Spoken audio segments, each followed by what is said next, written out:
цаг нэмгийн зохиол Наранбаатар найрлагчийн одоо бүтээл Тэнгэрийн хүү түүхэн туйсын жүжиг маань Унгарын улсын Будапешт хотод 12 дахь удаа зохион байгуулагдаж байгаа Митэм 12 олон улсын олон улсын театрын фестивальд тоглохоор Монгол улсаа төлөөлөж оролцохоор одоо Монголын түүх өв соёлын давталгаа хийхээр явах гэдэг одоо бэлэн болоод бэлтгэл хангагдаад байж байна. Тэгээд хамгийн гой зүйл нь юу гэхээр энэ фестивальд ер нь бол 20 улс оролцсон. Энэ 20 улсаас манай Монгол улсын Тэнгэрийн хүү жүжиг маань бол нээлт хийх гэж байгаа. Тэгээд бусад улсуудаас нэг удаа тоглох гэж байгаа бол манай улсуудаас 2 удаа тоглох юм боломжийг олгосон байгаа. Тэгээд энд бол маш их баяртай байгаа. Отгоо чин Шунхаатны дүр бүтээж байгаа тийм ээ. Гол дүр. Тийм. Гол дүр ер нь эмхтэй гол дүр. Бас одоо түүхэн туйсын жүжигийн хуц зүүсгэлээс харахад нэлээд нүсэр юм харагдаж байна бас. Нэлээд чанга үз тийм ээ. Ер нь бол чанга. Миний хувцас бол ер нь эмхтэй дүрүүдээсээ ер нь хэрэгтэй дүрүүдээсээ ч ер нь ялгаагүй хамгийн хүнд малгай толгой ер нь хамгийн хүнд жинтэй. Парик нь хүртэл хамгийн хүнд жинтэй. Тоо маань драмын театрт ороод хэдэн жил болчихвоо? Би анх 2008 оноос Улсын драмын Эрдмийн театрын үндсэн жүжигчнээр ажиллаж эхэлсэн. Яг угтаа бол 2003 оноос Улсын драмын Эрдмийн театрт урилгаар 3 дахь курсын оюутан байхаас ахуулаад жүжигэн тоглож эхэлсэн. Тэгчээд хөвсөлт тэгээд карьер эхлүүлсэн. Тий. Тэгээ 2005 онд сургуулаа төгсгöd манайх одоо энэ Улсын драмын Эрдмийн театрын одоо тухайд сувдаа агш маань одоо захирал хийсэн. Тэгээд манай ингээс 10 хүүхдийг авахаар одоо үндсэн жүжигчнэр авахаар 10 хүний оронтойг одоо тухайн үеийн одоо яам тамийн газраар явж хөдөлж би болгоод манай ингээс яг 10 хүүхдийг одоо 7 эрэгтэй 3 эмэгтэйг сонгоод нэр зоогоод авъя гэсэн. Яг тэр үед бол нөгөө одоо хувьсэл продакшны продюсер цаг гэрэл ах маань бол яг та нар ингээд хуваагдаад хэрэггүй бөөнөрөө манад ороод ир. Нэг тоглолт тэгээл нэгэнд нь маш авч өгөөл, нэг тоглолт тэгээл гадаад аяллал, та нэг тоглолт тэгээл нэгэнд нь байр авч өгөөл. Та нар манай хувьсалт байх юм бол та тасархаа амьдрын, театрт орох юм бол ядуу амьдрын гэх. За тэгээд яг ер нь бол төрийн албан хаагчийн цалин бага л та. Тэр утгаараа ер нь бол дөнгөж сургуулаа төгсөж исэн хүүхдүүд байсан. Тэгээд Монголын анхны мюзиклийн ангийг одоо төгсөгчд учраас та нар салж яваад бол нэг хол явахгүй. Бөөнөрөө байвал илүү хүчтэй байна. Тийм болохоор бүгдээрээ манад ороод иргээд. Манай анги бол орчдөг. Тийм тэгээ хувьсалд орцсон шүү дээ. Аягүй сайхан бас сэтгэл хангалуун баян тасаг амьдрах гээд. Тэгээд бөөнөрөө хувьсалд продакшнд орцсон шүү дээ. Хүүхдүүд юм болохоор тэгэл тийм байж чадсан уу? Үнэхээр байртаа машинтаа нэгэн ч байр машинтай болоогүй шүү дээ. Тийм тэгээд хувьсал продакшнд 3 жил ажиллаад тэгээд драмын театрт орсон байдгийг. Ер нь танай ангийнх чинь жиг дээрээ сайн явж байгаа шүү тий карьерийн үед. Тийм ерөнхийдөө манай ангийнх чинь сургуулаа төгсөөд дан ганц жүжигчнэр яваагүй. Зарим нь одоо уугнаа гэхэд л одоо манай Монголын бест хөтлөгч боллоо шүү тий. За тэгээд манай ангийн зол жаргал бол одоо бас Бондолоо студ гээд кино хийгээд, клип хийгээд, реклам сурчлагаа гэдэг нэг оператор найруулагчийн чиглэлээрээ дагнаад, зарим нь дуучин хийгээд явж байгаа. Манай ангийн мөнхөд бол жишээлх юм бол дууны багшаар нэлээд олон жил ажилласан. Мөнхтөр нар тайзны ярианы багшаар бас ажилласан. Одоо энэ бол бүгдээрээ одоо ер маань Америкийн нэгдсэн улсад амьдарч байгаа. Ерөнхийдөө бол тэнд одоо уран бүтээлийнхаа чиглэлээр бас тодорхой хэмжээний юм хийгээд явдаг. Тийм, ер нь бол одоо ер Цэнгэл жаргал хоёрын маань охин нь бол Америкийн нэгдсэн улсад одоо Нью-Йоркийн урлагийн их сургуульд жүжигчний мэргэжлэр суралцж байгаа. Утгагүй бас ингээд Монголын нэрийг дэлхийд гаргасан юм мундаг жижигч охин бий болох байхаа гэж найдаж юм байна. Өшөө нөгөө уран бүтээл ярьж байгаад гинт халтарна гэдэг шиг.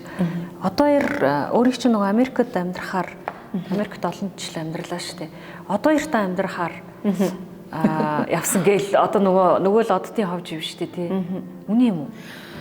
За тэрэн шиг одоо хэдэн хувьч гэх юм те 1000 хувьч гэх юм уу, сая хувьч гэх юм уу, орон үндэслэлгүй хуудал хуурмаг юм бол байхгүй шүү. Тэгтээ яагаад тийм яриа гарцیں۔ Тий. Үний юм шиг. Би болохоор ингэж боддог штэ. Одоо манай ангийнхан одоо би бол өөр хотод өөр мужид суралцж исэн. Тэгээд ингээд зуныхаа амралтаараа ч юм уу өвөл юм уу хаврын авралтаараа Нью-Йоркод ингээд очоод заавал буудалд байрлаж мөнгө өрж яхаар найзындаа байрлаад тий хамтдаа орж гараад бас музей үзэх театр орох тий соёл урлагийнхан одоо тэр аудишн юу гэдэг зураг авалтын шүүтингийн одоо объектуудаар явах ч байд юм уу ингээд иймэрхүү ингээд юм хамтдаа ингээд кино шиг үзээд тий ангийн хүүхдүүд байна.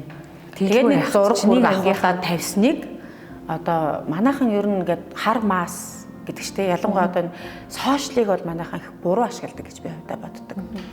Тэгээд юу ч одоо мэдэхгүй бежиж санаанаасаа зохиоод нэг зураг хараад тэн дээрээсээ ургуулаад бичдэг. Тэгээд найз дээрээ очсон, аялсан, амарсан.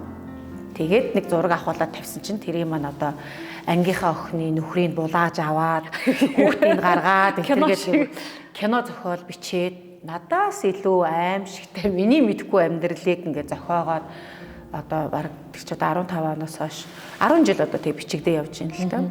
Мэргэжлэр ирж ажилласан уу? Хэрэгээ гаргасан уу? Гаргаагүй байх шүү дээ одоо л. Тийм. Яа тэгэхээр би яг ковид үеэр ирсэн. 20 оны сүүлээр за яг баг 21 онд шахуу ирсэн. Ирээд ер нь 2 жил ковидын хорионд гэртээ байсан. Тэг яг ер нь бол жоохон стресссэн. Ер нь ковидын үеэр хүн болго стресссэн байхад. Миний хувьд бол яг сургуулаа маш амжилттай төгссөн. Тэгээд мэргэжлэр ажиллах эрхээ авсан. Америк нэгдсэн улсад. Тэгээд 5-6 жил тэнд ингээд сураад тэг өчнөө ингээд цаг хугацааг зарцуулчаад яг одоо үр дүнгийн үсгээд мэргэжлэр ажиллах эрхээ аваад ингээд ажил ковид гараад ингээд жил гарan Америкт одоо 20-нд байж байгаад тэнд дөнгөж 20 тавигдаад ингээд байх читэл ерөнхийдөө манай ээж намайг үлдээхгүй гэсээр гад аваад ирсэн байхгүй юу. Тэгэл яг одоо үлдэх хүсэлтэй мэргэжлэр ажиллах хүсэлтэй байсан ч гэсэн хүнд ээж бол ганц л болтно. Америкийн нэгдсэн улс руу би хизээл бол хизээ явж болно. Тэгээд за ер нь ингээд би ээж тэгэл хамт явсан зүг юм байна. Тэгээд наашаа ер нь ирэхээ гинт шийдвэр гаргаад ерөөсө 7 хоногийн дотор хамаг юм бочигнуулаад тэгээ ирсэн 7 хоногийн дотор 6 жил амьдэрсний дараа. Тий, огцомдоод ер нь айгу огцом ирсэн. Ер нь анх Америкийг зорхиулсан шалтгаан юу юм бэ? Манай анх Америкийн нэгдсэн улсад бас мастер хамгаалсан. Тэгээд надаас өмнө л дөө. Тэгээд урд нь бол намайг чи одоо юм театр гээл ингээл явж байхаар ирээд үгээ бодооч гадагшаа сургууль соёлд яваач гэд ганц надад ч юу манай ингээ ихч дүүнер мөнөрт бас хилтгэл байсан. Тэгээд гинтэл тэр жил би ерөөсөө нэг юм өөрийгөө нэг хөгжүүлмэр санагдал тэгэл нэг л энэ орчин маань нэг юм сонин санагдал. Тэгэл ингээл хүн нэг тийм мэдрэмж авдсан байл шүү дээ. Нэг юм бүх юм худлаа, хуурамч санагдал. Тэгэл нэг юм гараал инхээр нэг ингээл амар юм нөгөө хэвлэл мэдээлэлээр одоо миний хувьд бол жишээлх юм бол би бол хэвлэл мэдээлэлээр л хамгийн их гүтгүүлж бичигддэг хүн. Би өөрийгөө бол тэгж хэлнэ. Одоо хэвлэл мэдээлэлээр бол би одоо баг хидчнийч нөхөртэй болоод цалцсан тий. Яг өндөө би өнөөдөр нэг ч хүнтэй сууж үзээгүй, амьдарч үзээгүй явж байгаа. Агтл би баг сошиалор бол нэлээд хэдэн хүнтэй суугаад салцсан хүн байгаа шүү дээ. Гэх мэтчлэн. Тэгэхээр тийм ингээ зүгээр байж байгаад хэлмэгдүүлээд, бичүүлдэг, байрдаг ийм бүх юмас ер нь ингээл нэг залхаал, эргэн тойрныхоо амнасаа залхаал. Тэгэл би нэг ингээл нөгөө намгийн ногоо мэлхийн нэг намагтаа цаана далаа байгааг мэдэхгүй намагтаа илжирч өгдөг гэдэг шиг ингээл нэндээ нэг ингээл илжирэх гээд байгаа юм шиг санагдал. Тэгэл ерөөсөө л энэ бүх юмас ингээд нэг цухтаал явмаар санагдал. Тэгэл сургууль соёл хөгжүүлсэн чинь миний сургууль айгүй хурдан бүтсэн ерөөсөө. 2015 он тийм 2-3 сарын хугацаанд бүтээл. Тэгэл яваад гисэн. Америк орн юу өгсөн бэ? Юу өгсөн бэ? Ямраар өөрчилсөн бэ отхон цэцэг? Америкт очиод би их хүн болсон. Дээрээс нь би урд нь бол Монголд бол би ингээд ээж автайгаа амьдардаг, би дааж амьдарч үзээгүй. Тэ ер нь бол ингээд хар багасаа л аавчдаг амьдарч исэн төрж өснөөс хойш яг тэрүүгээрээ л ингээл нэг л сайхан жүжигч эмэгтэй ажилтай төрөлтэй завгүй гэл ингээл явдаг байсан тий. Өөрийнхөө тийм эмэгтэй хүн гэдэг талаасаа нэг их ошоодгүй боддггүй ч юм уу тий. Нэг ингээ би бол одоо ингээ жүжигчин ийм гоё сайхан байх ёстой ч гэдэг юм уу. Ийм бодолтой л ингээл нэг хийсэн хүн явсан юм бэ нэлээ. Америкийн нэгдсэн улсад очиод би бол өөрийгөө амьдралыг шал өөр өнцгөөс хардаг болсон гэж боддог. Би хүн болсон, би гадны соёлтой одоо танилцсан, илүү их одоо альва зүйлийг өргөн цар хүрээтэйгээр хардаг болсон. Юмд хандах хандлага гас ахуулаа тий. Адаглал одоо урд нь бол ингээл би өстой гой гутал өмсгөө гой хувц өмсгөө болохгүй ч гэдэг юм. Урлагийн хүн чинь би хүмүүс намайг харж байгаа гэл ингээл хутал хувцсандаа их ач холбогдол өгдөг байсан бол одоо бол би нэг тийм ач холбогдол өгөхөө байсан. Одоо мэс чанар гэж ярьдаг те. Энд бол илүү их одоо ач холбогдол өгдөг. Тэгээд тийм үнэнч одоо тийм нөхөрлөл, итгэлцэл, хайр, хүндлэл ийм бодит зүйл дээр бол илүү их юм дурладаг болсон. Тэрнээс нэг тийм өнгөн талын одоо агуулгал хүмүүс гоёх, гоодох юу энэ бол зүгээр ингээл нэг юм амьдралд үзэгдэл тэгэл алга болдог. Нэг юм сонин зүш тэгэл амьдралын үн цэн нь юун дээр оршд юм бэ гэдэг зүйлийг бол ер нь бол хамгийн сайн ойлгосон. Хамгийн нэгдүгürt бол хүний амьдралын хамгийн үнэтэй зүйл аз жаргал бол хүний гэр бүл байд юм байлээ. Ер нь урд нь бол жоохон байсан учраас мэддэггүй энэ талаар ойшоохчгүй анзаарахгүй хийсч явсан байгаа шүү. Сэлбэрзэл тий нэг л сайхан өхөн гал гэсэн. Ингээд гарагчдаг гэсэн. Тэгээд одоо бол хүний гэр бүл гэдэг бол хүний амьдралын хамгийн чухал одоо байр суурийг эзэлдэг хамгийн том аз жаргал. Энийний ар дээр бол угаасаа хайр, хүндлэл, итгэл, хариуцлага, амар амгалан. Тэгээд энэ бүгд байхаар юм хүн нөгөө сэтгэлийн амар амгалантай юм тайван амьдралтай байхлаар хүн хамгийн аз жаргалтай байт юм билээ. Тэрнээс нэг ингээл болох шүпэнд булуулаад алт манайдаар те зүгээл унжуулаад одоо яг юу гэдэг ингээл гангалж дэгжлээл гадаа дотоодоор галуу шувуудны мах идээд явахаараа тэр бол аз жаргал биш. Энэ бол амьдралд авч болох үз одоо аз жаргалд хувь нэмэр оруулах одоо кайф авах ийм зөв хүчин зүйлүүд амьдралын хачир тий хачир нэгсэндээ талхан дээр варен тавих уу, маасл тавих уу, молко тавих уу гэдэг шиг л ийм зүйлүүд талах бол ингээл байж лэн тий.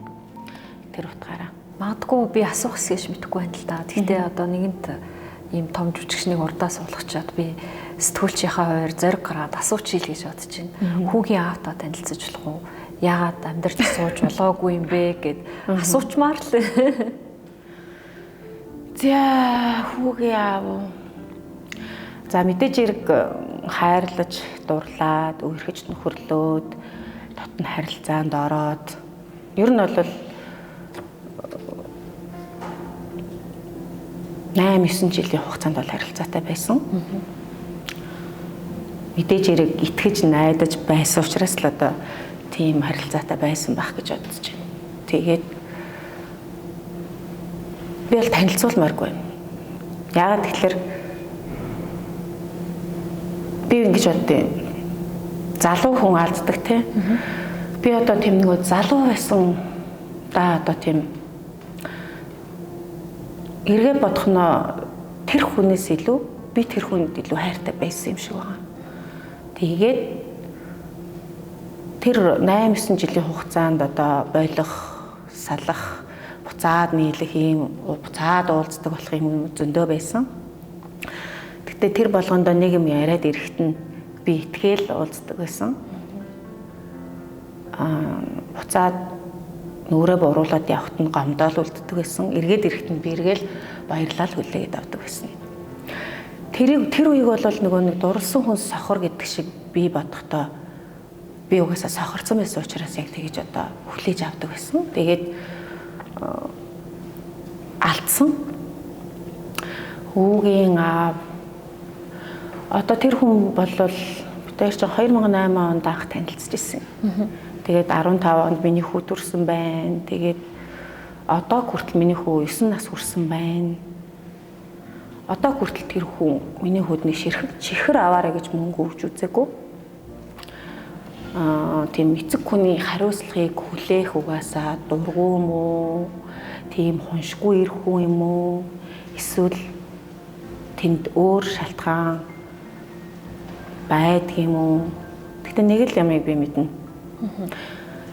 Нэгэн цагт бас хайрлаж дуурлаж явсан учраас хүүгийн маань эцэг учраас эрүүл саруул аз жаргалтай сайхан амьдраасай л гэж хүсдэг. Тэрнээс ч одоо тэгээд хариуцлага хүлээг ичээ, хүүхдийн мөнгө өгөөчээ гэд хэрүүлээгээд явж бол би чадахгүй. Яа тэгэхээр өнөөдөр надад тэр мөнгө хэрэгтэй байсан ч гэсэн миний хүүгийн ирээдүй, миний хүүгийн сэтгэлийн амар амгалан байдал, сэтгэлийн эрүүл мэнд. Тийм, сэтгэлийн эрүүл мэндтэй элдв травма суухгүй өсөх тэр орчин, тэр сэтгэл зүй надад өнөөдөр тэр хүнээс илүү үнэтэй. Тэ хэрүүл уруул хийж ч юм уу, уралж хуцаарлж юм уу, шүүхтэйд ч юм уу авах тэр хэдэн төгрөгнөөс илүү үнцэнтэй. Тийм учраас би тэр хүнийг тэгээд аз жаргалтай сайхан амьдраасай л гэж хүсэж байна. Өөр одоо бодох юм бол ухаантай хүн бол нэг өдөр хүний ормонд те ядаж нэг айтаахан өгүүлбэр хэлэх байлгүй те. Отхоог яг ийм амьдрал туулж явааг анх удаа л өнөөдөр сонсож байна. Наадгүй ярьдгүй байсан ба. Би юу одоо миний сонсох гэдэг чинь нэг олон нийтийн дунд байгаа л яриа гэсэн үг шүү дээ.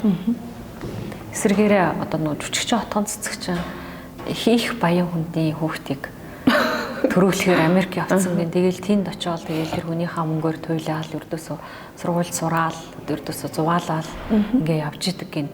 Гэдэг нэг тийм бас л одоо нөгөө нэг олон нэг госип нөгөө домгуудын нэг л байна тийм ээ. Гэтэл яг үнэндээ өнөөдөр ингээд өөрийн чамнаас өнөөдрийн хүртэл 9 жилийн хугацаанд одоо баг хүүгээ сайн уу ч гэж асуугаагүй гэ ботход нэрээ яа тийм шудраг бус тийм яриа хаанаас гардаг тий. Эсвэл өөрөө ярихыг хүсдэггүй ч юм уу. Би бол ингэж боддог штэ. Яг хөө тэр одоо мөнгөтэй хүний баян хүний хүүхдийг гаргацсан л гин мэдхгүй би одоо тийм сайхан баян хүний хүүхэд гаргацсан бол одоо би арай өөр л амьдрах байсан байх. Гэтэ би нөх өөрөө нэг тийм хүнээс доор амьдарч байгаа гэж бодохгүй л юм л да. Гэхдээ тийм яг хүмүүсийн яриад байгаа шиг тэр замаар явсан бол миний амьдрал бас өнөөдөр өөр байх байсан баг. Тэр арчилсан намын ган төмөр гэдэг хүний хүүхдийг гаргаад тэтгэлэг аваад явцсан гэд одоо 2 жил бөмбөгдлөлтөө намайг маш олон жил оюутан байхаас айхуулаад би ер нь Монголын сайхан бүсгүй болсон 3 дугаар курстэй 2003 онд. За тэгээ 3 онд анх удаа драмын театрын тайзан дээр тоглох дурлаг хориглон жүжиг тоглох урагдж байсан. За энэ цагаас ахуулаад ер нь сошиалын анхааралд өртөж эхэлсэн гэх юм уу да. Янз янзаар бичигдэж байсан. Төрөний хэлсэнчлэн одоо хичнээн ч нөхөртэй болоод салсан. Хичнээн ч одоо баян хүний үр дамжицсан. Мэдхгүй би өөрөө мэдэхгүй байхгүй. За тэгээ гих мэдчлэн ер нь элдвэрээ бичүүлж исэн. Гэхдээ миний сэтгэлийг хамгийн хэмзэглүүлж, хамгийн шархлуулж намайг ойлуулсан.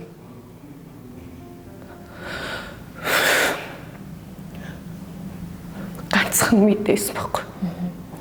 Тэр бол миний хүүгээр оролцсон. Миний хүүг улс төрийн пропагандагийнхаа шоуны бай болгосон. Ямар ч хамааралгүй хүнтэй холбож бичсэн. Энэ байсан.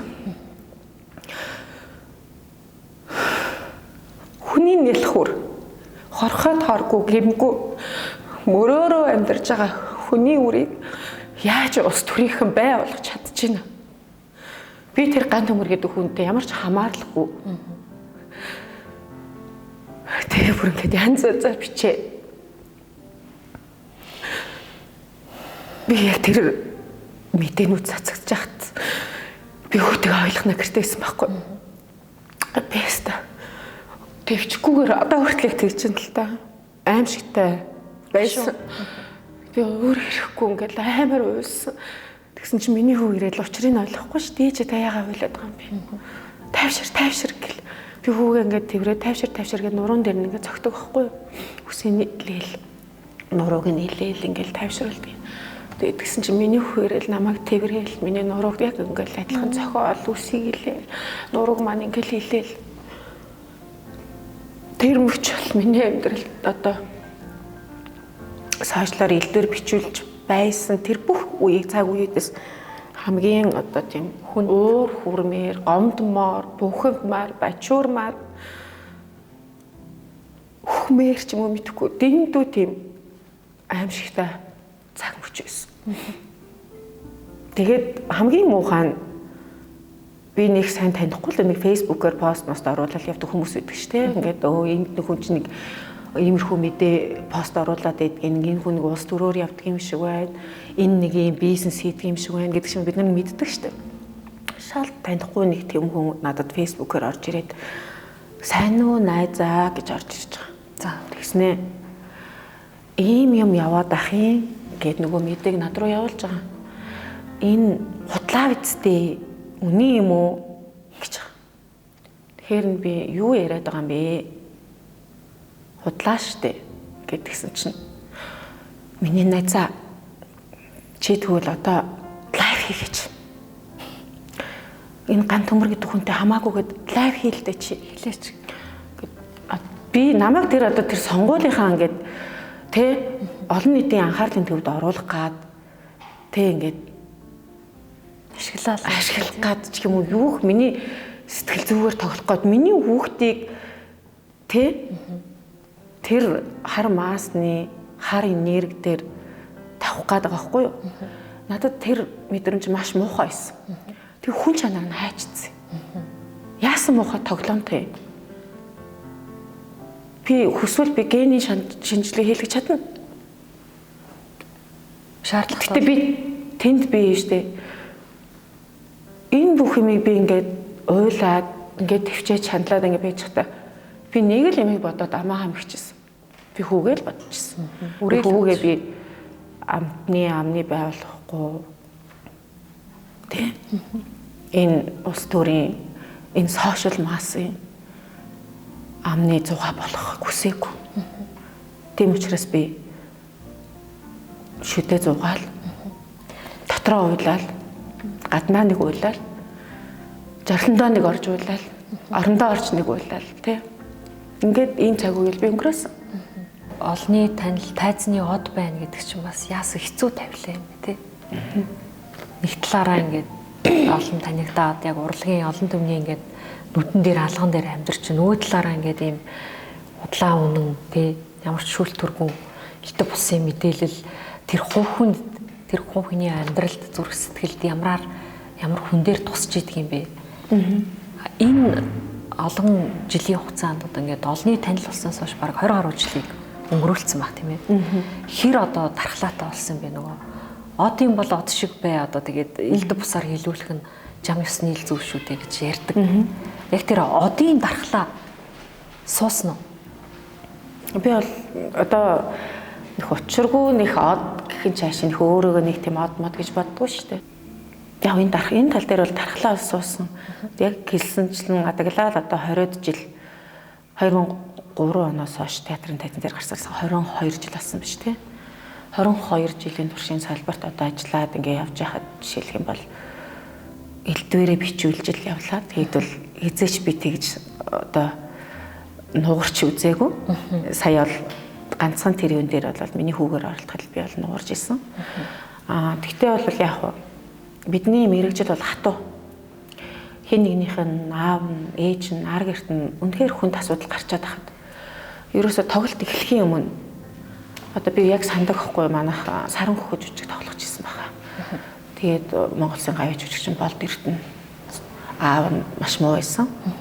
Жүжиг эхлэх гээд мань хүний дүр нь бол ийм эсрэг талын нэлээд ийм залтай, ийм хөдөлгөөнтэй, ийм дүрээс драматик дүр. Гэтэл яг тоглолт эхлэх гэж яхад утсан дуурал аав нэг чи өнгөрчлөө гэд мэдээ сонсчихсон. Тэгэл хажуунаас нь гэл яанаа л гэж бодож байгаа юм чинь. Яах вэ? Тэр хүн явах ирэхгүй. Явах ирэхгүй. Тэгэл тоглолтоо дуусгачаал тайзан дээрээ гараал тий Ясалж бол. тэгээд аав маань ингэсэн гэл одоо уйлж унжаал нөгөө дүрээ ингээл тий дүр биш болгоод шал өөр хүн болоод иж болохгүй шүү дээ. Тэгэхээр яг л хийх ёстой юм хийчихгээл тэгэл тайзнаас буугаал гараал хуцундраа солиол ингээл гараал явчихсан. Тэгээд энэ бол ингээд Урлын тайз үгээр маш хатуу тулдаг. Тийм маш хатуу хүнд мэрэгжил. Залуус их шаарддаг. Тэгээд сарантай ихчээ хэлсэн бас нэг үг гэдэг шүү дээ. Миний одоо энэ олон жил ганц бие явж байгаагийн гол буруутнууд бол сэтгүүлчдэг ч. Яагаад тэр илдээр гүтгэж бичдэг. Одоо түрүүний миний хэлсэнчлэн өөрөө ч асуулаа шүү дээ. Ангийнхаа хүүхдтэй суусан юм уу гэд. Энэ бол ямар ч орундсгүй. Тий орундсгүй. Бузар гүтгэлэг гэдэг шиг тий. Одоо жишээ нь би Facebook хэрэг бити худлаа яриад бай, ийм тийм баахгүй гэж би бичиж болно л та. Би цаашлаар би тэгж хэрүүл хиймээргүй. Ийм явган яриа, хов живнэ хэрүүлээж яах юм бэ? Тайлбар тавиал. Тийм хүсэл үнээр алга. Юу үнэн гэвэл үнэн би л мэднэ шүү дээ. Миний эргэн тойрны, миний ойр дотны хүмүүс мэднэ. Тэнгэр намайг мэднэ. Миний үннийг мэдж байгаа. Миний эцэг, миний гэр бүл мэднэ. Өөр надад юу хэрэгтэй? Энэ олон сая хүн, Монголын жишээ нь 3 сая хүн байхад 3-4 сая хүнд би өөрийнхөө үнэнг батлах гад яах юм? Зовж өхөн үсттэй. Тэр Монголын сайхан бүсгүй улсын хурлдааны мөнгөн эрдний титэм авч исэн юм лээ шүү дээ. Тэр энэ бол одоо баргийн эмэгтэй хүн болгондоос олдох тийм өргөмжлөл үнцэн биш шүү дээ. Тэр үеэ эргэж дурсаач. Тэр үе их гоё. Би 3 дахь курсын оюутан байсан. 2003 онд. 22. Одоо 22 жилийн өмнө байхгүй юу? Яг адилхан тий. Тэгээ 3 дахь курст байхад манай бэрэгч өсчин өсгүй байсан байхгүй юу? За. Аавын маань дүүгийн эхнэр гэсэн үг. Тэгээд гинт гэрээ утас дуурайд л отгоо ярэ гэж ингээл ярьсан чинь мэдөө гоё тэмцээн болох чинь чам шиг юм гоё хөлтөд ордог байхгүй юу? Чи яг ийшээ ор гэлээ. Монголын сайхан бүсгүй гэл. За. Тэгэхээр би юу за болио би одоо тийм тэмцээнд ороод гэж юу ярьж байгаа юм чи ста нэр тэнд чи амар гоё гоё охтууд ихчнэр ордог гэдгсэн чи юу ярьж байгаа ста яг л чам шиг гоё охтууд ордог байхгүй чи ч гэсэн гоё штэ гэл намайг амар хөглөжсэн би одоо тэр ихчтэй их баярлдаг 200 гаруй охтууд бүртгүүлсэн байснаас 24 охин авсан чинь тэрэн дотор би шалгарсан байсан. Тэгээд Алт эрдний өрөмжлөл. Алтан эрдэнэ тэр үед жил чинь нэг ариун бэлэг гэдэг нэг охин авсан. Тэгээ явах те тэгээд одоо ариун бэлэг маань одоо хаана яг юу гэдгийг мэдэхгүй л те. Тэгээд нэг над бол нэг тийм урам өгсөн нэг юм байдیں۔ Тэмцээний дараа бид нэр рок 69-т ингээд хөлөө авалтанд ордог байхгүй юу. Тэгээд нэг шүүгч нарын ард их тийм булхай болдгол юм байна л да. Одоо чи 20 хэдэн жил өнгөрцөн юм чинь те. Тэгээд бүх ингээд шагналуудыг гардуулаа. Тэгээд за ингээд байр шагнал эзэлсэн хүмүүсүүд маань ийшээ ингээд хүндэтгэлийн зоогонд орно шүү гэл. За. Тэгээд гэсэн чинь нэг шүүгч ирсэн над дээр. Нэг эрэгтэй эмэгтэй хоёр шүүгч яг ингээд нэг ширээнд ч сууж тараал. Тэгээд гэсэн чинь миний охин чи өөрийгөө алтан эрдэнэ л гэж бодож явах ёстой шүү. За. Чи бол алтан эрдэнэ. Тэгээд хоорондоо нэг маргаа болсон юм шүү. Чи бол алтан эрдэнэ байсан шүү. Гэл. Тэгээд тэр бол яхаа ингээд тэр үедээ ингээл ямар гоё юм бэ гэл ингээл намайг тэгж хэллээ би тэгж жоох юм чинь жоох юм чинь миний хувьд л юу алтан эрдэнэ байтга мөнгө эрдэнэ ч угсаа хангалттай байх ч. Отгон цэцэг гэхээр орхитос кино санаанд ордог. Тэр бол үнэхээр таныг тамгалсан дүр. За тэр киноч юудаас орхитос гэхлээр отгон цэцэг санаанд ордог. Отгон цэцгээр орхитос санаанд ордог. Тэр киноны тэр дүрийг бүтээжсэн үеийг эргэж дурсуулаас сонирхолтой байна л да. Яг ямар тэр үед та ээж болов байсан. Магадгүй их залуухан байсан байх гэж бодож. Тийм одоо орхитос би 2008 онд тогссон шүү дээ. Ямар сэтгэл зүгээр ямар амьдралын туршлагаар тэр дүрийг та тийж тултлан бүтээсэн юм бэл. Хамгийн анх орхитос киноны найруулагч Гамболд ах маань за нэг юм дүр байна. Чи жүжигчин болох гэж байгаа бол энэ дүр дээр л тоглоо. Чадахгүй бол байл. За. Тэгээд дүр дээрээ ажиллаагүй хийгээгүй гэж мөнгө ярих юм бол би мөнгө ярьдаг хүнтэй харьцахгүй. За. Энэ дүр дээр ажлыг өгвөл ирээд уулз. мөнгө ярихаар ирэх гэж байгаа бол ирээд хэрэггүй. Өөрөө уцаар ярьчаад амар дарамттай байгааз. Тэгэл би бол туг ах би таньдаг байсан шүү дээ тэр үед. Тэгээд би ямар ах вэ? Ямар тийм дарамттай санал тавьдгийн тэгэж бас бодоод тэр үед би яг боолын гэрээд тоглолцсон байсан юм. Тэгээд очиод уулзсан. Тэгээд тэгсэн чинь за чи зохиолоо ямар ч байсан уншиж байгаа. Тэгээд тоглох уу үгүй юу гэдгээ хэлээ шийдэрээ. Тэгээд тоглох дээрээ тулвал ахын чам ямар ч байсан хоосон байхгүй. За хоосон бохгүй. Тэг ямар ч байсан хоосон байхгүй.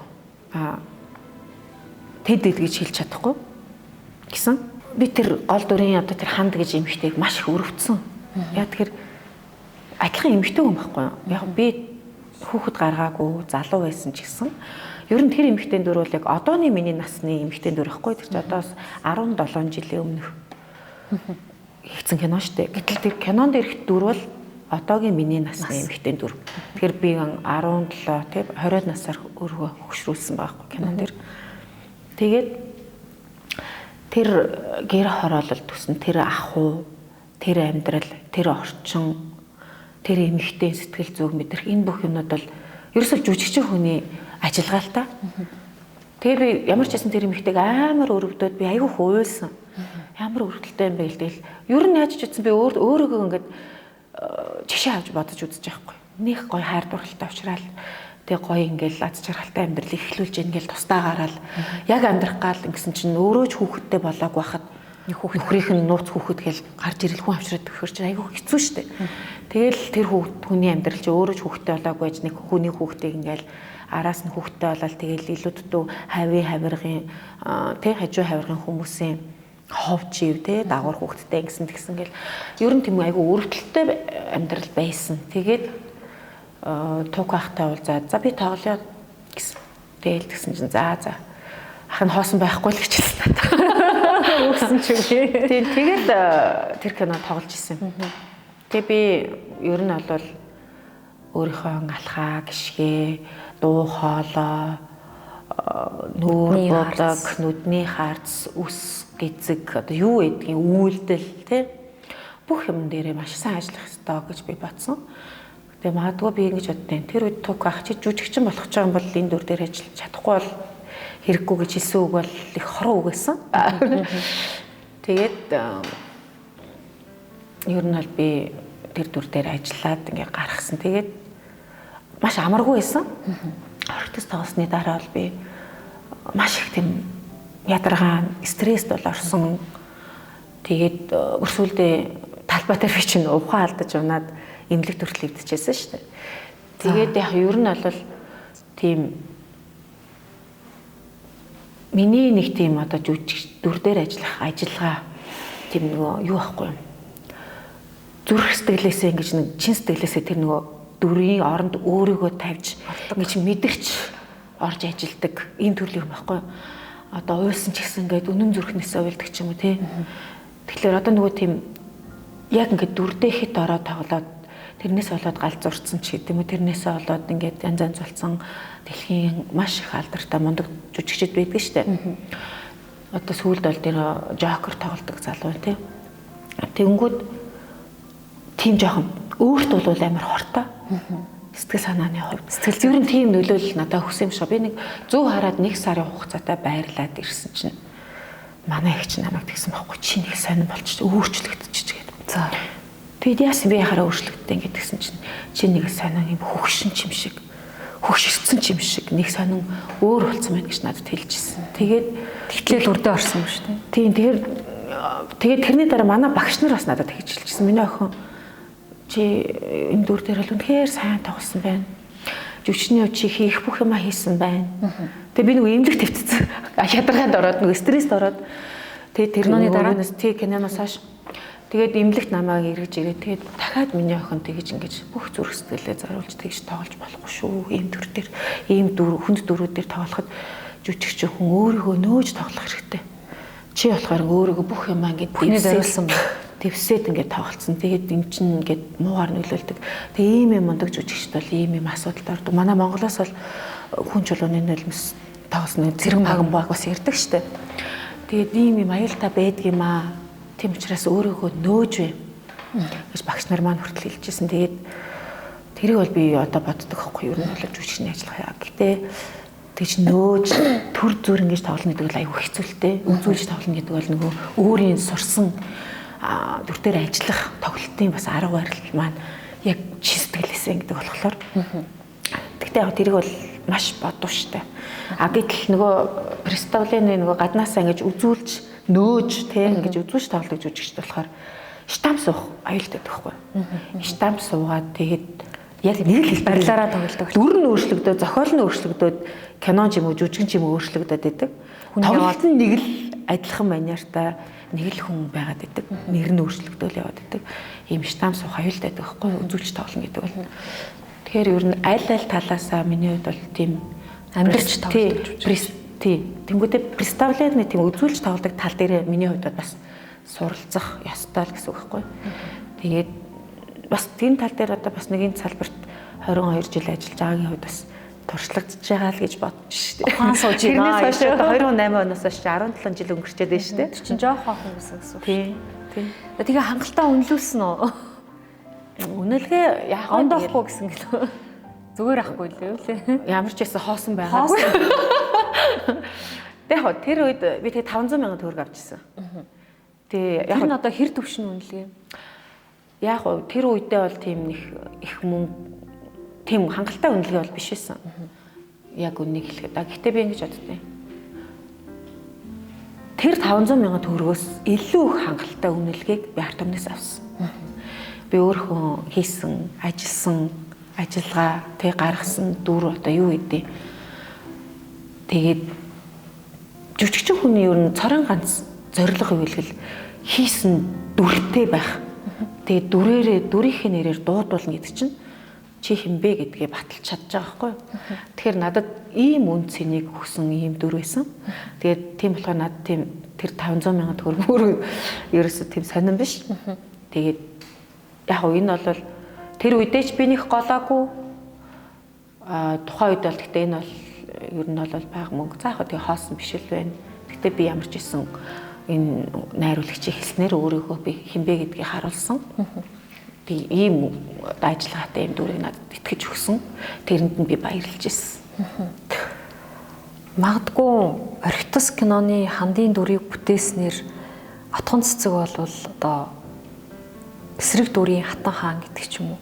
Энэ бол эсрэг дүрдэл тоглох хүн гэдэг нэг тийм имиж бий болцсон юм биш үү? Тэрнээс хойш нэрээ надад дандаа эсрэг дүр ирсэн шүү дээ. Тий. Надад ер нь баг эерэг дүр ер нь баг ирээгүй.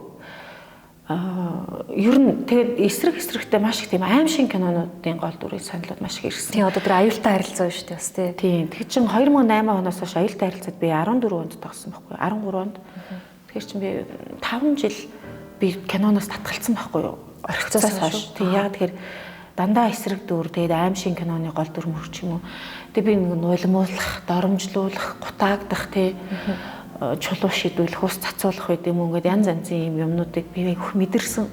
Амьдрал дээр. Тий, амьдрал дээр. Тэгэхээр тэр мэр чи өөрөө надад тухайн үед бол юм дарамт болж ирсэн байхгүй юу? Тийш залуу учраас тийм учраас би дахиад ийм дүрс тоглоно гэхээс ингэж айдаг ч юм уу, айж ингэж явж исэн.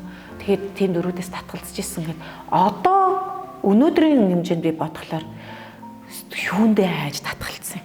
Бүтээр нь тоглоо явчихгүй гэж би боддоо шүү дээ. Тэгээд сүүлд Америкаас ирснээс хойш гэсэндээ надад зөндөө дөрүүд ирсэн киноны эсрэг дөрүүд бас ер нь дандаа ирсэн. Тэгээ би бас хэсэг байхгүй байж байгаа буцаад ирсэн чи эргэлт хийх нь штэ. Тэр компанид гоё эерэг дүрд тоглож эхнийхээ кинонд гоё эерэг дүрж тоглож гарч ирэх гэж бодоод тэр эсрэг дөрүүдээс аюух татгалцсан бас. Тэгснэ ингээд ирснээс хойш 3 4 жил болчихлоо штэ. Тэнгүүд би одоо болохоо бодож энэ жилээс би бодож байхгүй. Үгүй би ер нь ингээд хинт таалагдах гад хинт тааруулах гад надад итгээд ирж байгаа намайг үнэлээд тэ санал тавиад ирж байгаа энэ дөрүүдээс би татгалцаад хинт зориулаад байгаа. Хинээс өөрийгөө нөөгөөд хинээс өөрийгөө харамлаад байгаа. Магадгүй өөрийнхөө эсрэг дүрээ ирвэл одоо би бол татгалцахгүй тоглоё л гэж бодож байна. Тэнгүүдээ яг энийгээ би өөрөө ойлгоогүй нэг ясандаа нөгөө нэг тэр чулуу шидэх, ус цацах, нойлмох, ингэхт оролцох Цаастай тийм. Тэнд нөгөө нэг ингээд авсан айдас хүч сэтгэлийн дарамт миний дотор байгаад байсан байна л да. Тэргээ би өөрөө мэдэхгүй ингээд үгүй би одоо юм эсрэг дүр тоглохгүй. Одоо эерэг дүртэл тоглоно гэл ингээд татгалзаал ингээд яваад байсан маань нэгсэндээ уран бүтээлчийн хувьд нэгсэндээ надад өөрт маань тэр айдас маань хаарцаглах. Тийм өөрийгөө хаарцаглах, өөрийгөө нөөх, өөрийгөө харамдлах эсвэл ингээд тий цааргалах. Тэгээд тийм сайхан олон уран бүтээл дээр ажиллах хэрэгтэй байсан. Тэр боломжуудаасаа өөрийгөө ингээд тэр боломжуудаас татгалцсан байгаа байхгүй. Тэгэхээр нэгсэндээ тэр одоо нөгөө массын тий тэр одоо дарамт тийм юмнаас болоод би өөрийгөө ийм байдалд хүргэсэн мэснэ мэдэхгүй байсан байхгүй. Тэнгүүд би одоо энэ жилээс би юу н одоо яасан гэж тий яасан гэж би юу н хүнд тааруулах гэж заавал эерэг дүрт тоглох ёстой юм гэдэг ч юм уу тий гэж юу н бодож эхэлсэн. Өнөөдрийн отхон цэцэг орхицын хамдын дүрийг бүтээх гэвэл арай өөрөөр бүтээх үү? Тийм баг. Би тэгж бодож байна. Юу н аль юм штэ. Би энэ дээр ингэх ёстой байж. Би энэ дээр ингэсэн байна. Энэ дээр би нэг жоохон алдсан юм удаач гэдэг юм уу. Нөгөө жүжигчний ажиллагаа гэдэг юм ингээд кино гарцсан хойно хүртэл ингээд ажиллаад байдаг хгүй Байждаг. Тийм. Гэтэ одоо надаас бусад уран бүтээлч тэгдэг юм уу би мэдэхгүй. Гэтэ баг адилхан байх гэж би бодож байна. Тэгээд ингэсэн бол би илүү ийм сайн ажиллах байж гэдэг чинь миний хувьд бол хизээч өөрийнхөө тоглосон уран бүтээлүүд дээр тийм 100% сэтгэл ханамжтай байж үзээгүй. Ар дээр нь дандаа л би энэ дээр нь ингэчгүй дээ. Энийг ингэсэн бол ингэх үеч дээ. Тэр чинь юу мөнхийн проблем юм баг. Тийм, ер нь юм сайжруулах. Энэ бол яг нэг жүжигчний ажиллагаа байхгүй. Тэгээд тийм мэрэгжлийн төвшөнд миний өөрийн нэг чин зүрх одоо зорилго байдаг байхгүй. Тэр юу вэ гэхээр би мэрэгжлийн жүжигч юм бол би мэрэгжлийн төвшөнд л ажиллах хэрэгтэй. Би мэрэгжлийн төвшөнд л дүр гаргах хэрэгтэй. Дүр гарахгүй бол би одоо дүрд тоглоод явах юм. Яах юм? Жүжигчин байгаад явах юм. Дүр гаргаж чадахгүй. Тэгээд ийм хүн байжээ гэдгийг үзүүлээд явах.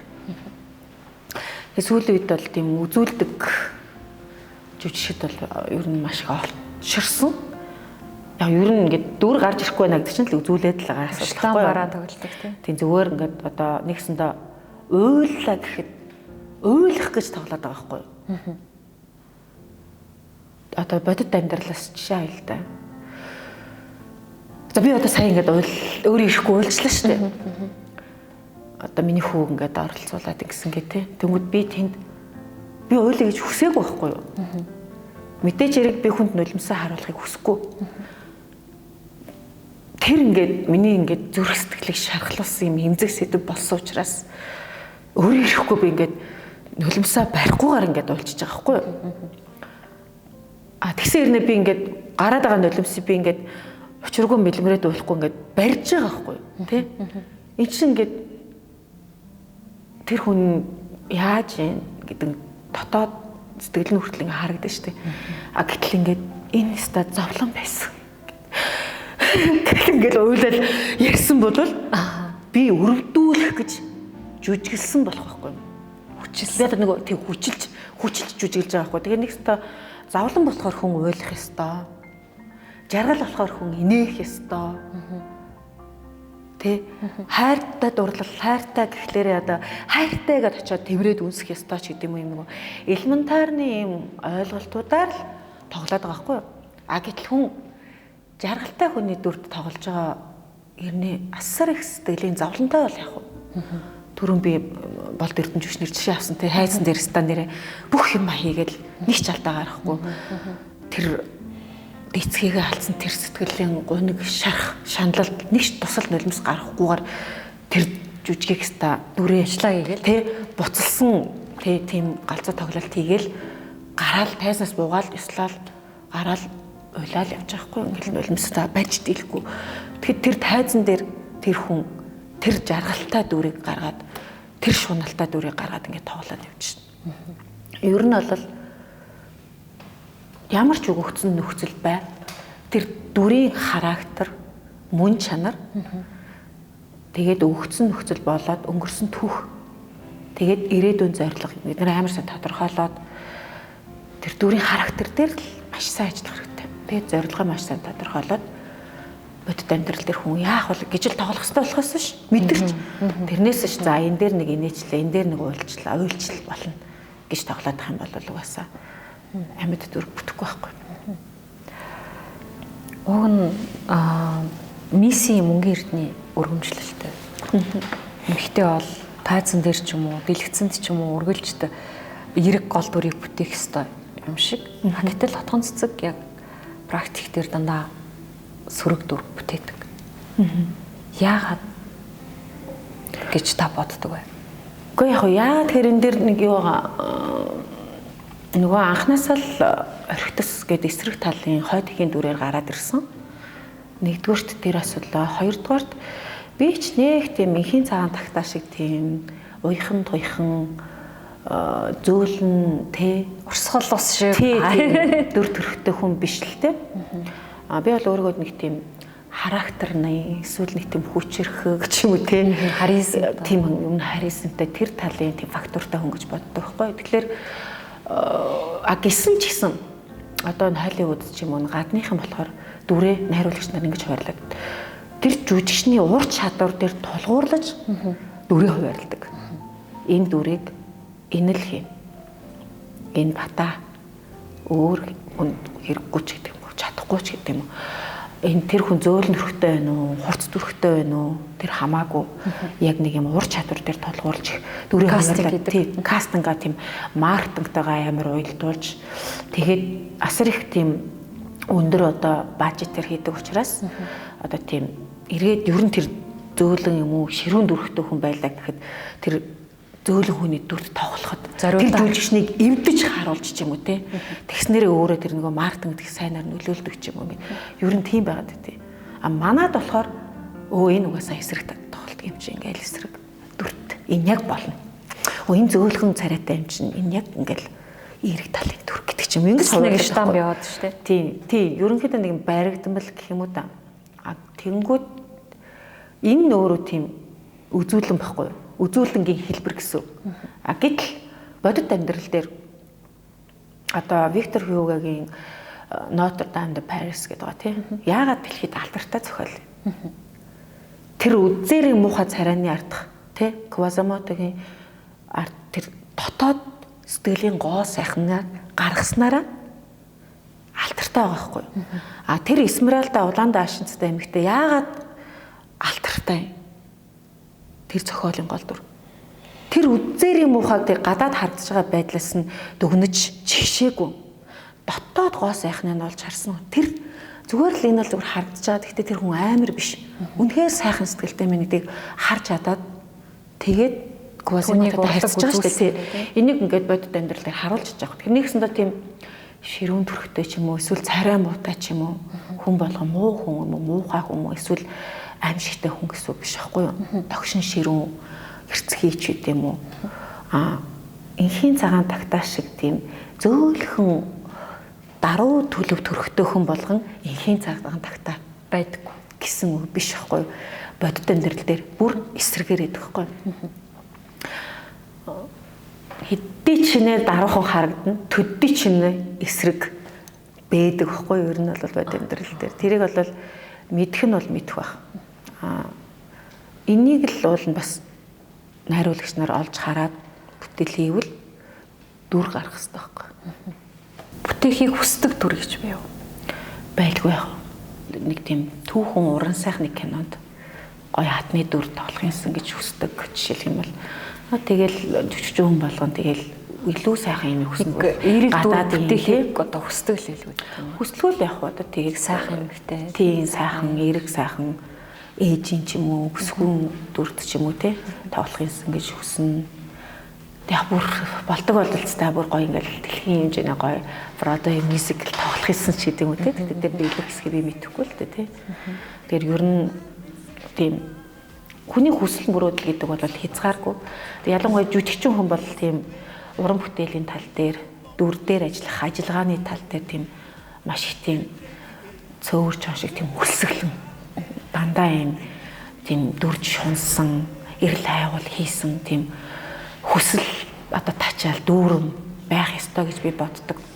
Сүүлийн үеийн залуучууд дүрд шунж ажиллахгүй, дүр өгөөл ажиллачаад дүр өгөхгүй бол ажиллахгүй ч юм уу. Ийм хандлагууд айгүйх байдаг. Би тэдний залуу наснд ингээд тэр дүр нь ингээд яг залуу охтуудын дүр байгаад би тэр залуу наснд яагаад ийм гоё дүр дээр өрсөлдөө би ажиллаад үзүүлээгээд ажиллахгүй юм бол гэж тэр насанд нь би атаархдаг. Тэгээд ажиллахгүй байгаа тэр байдалд нь бол жоохон сэтгэл дундуур байдаг. Би өөрөө бол одоо урд нь маш олон шинэ уран бүтээл орж ирээл ажиллахад дүр хуваарлахад би дүр аваагүй гэсэн ч гэсэн дандаа ингээл өөртөө таалагдсан дүрийг авч ажилладаг гэсэн байхгүй.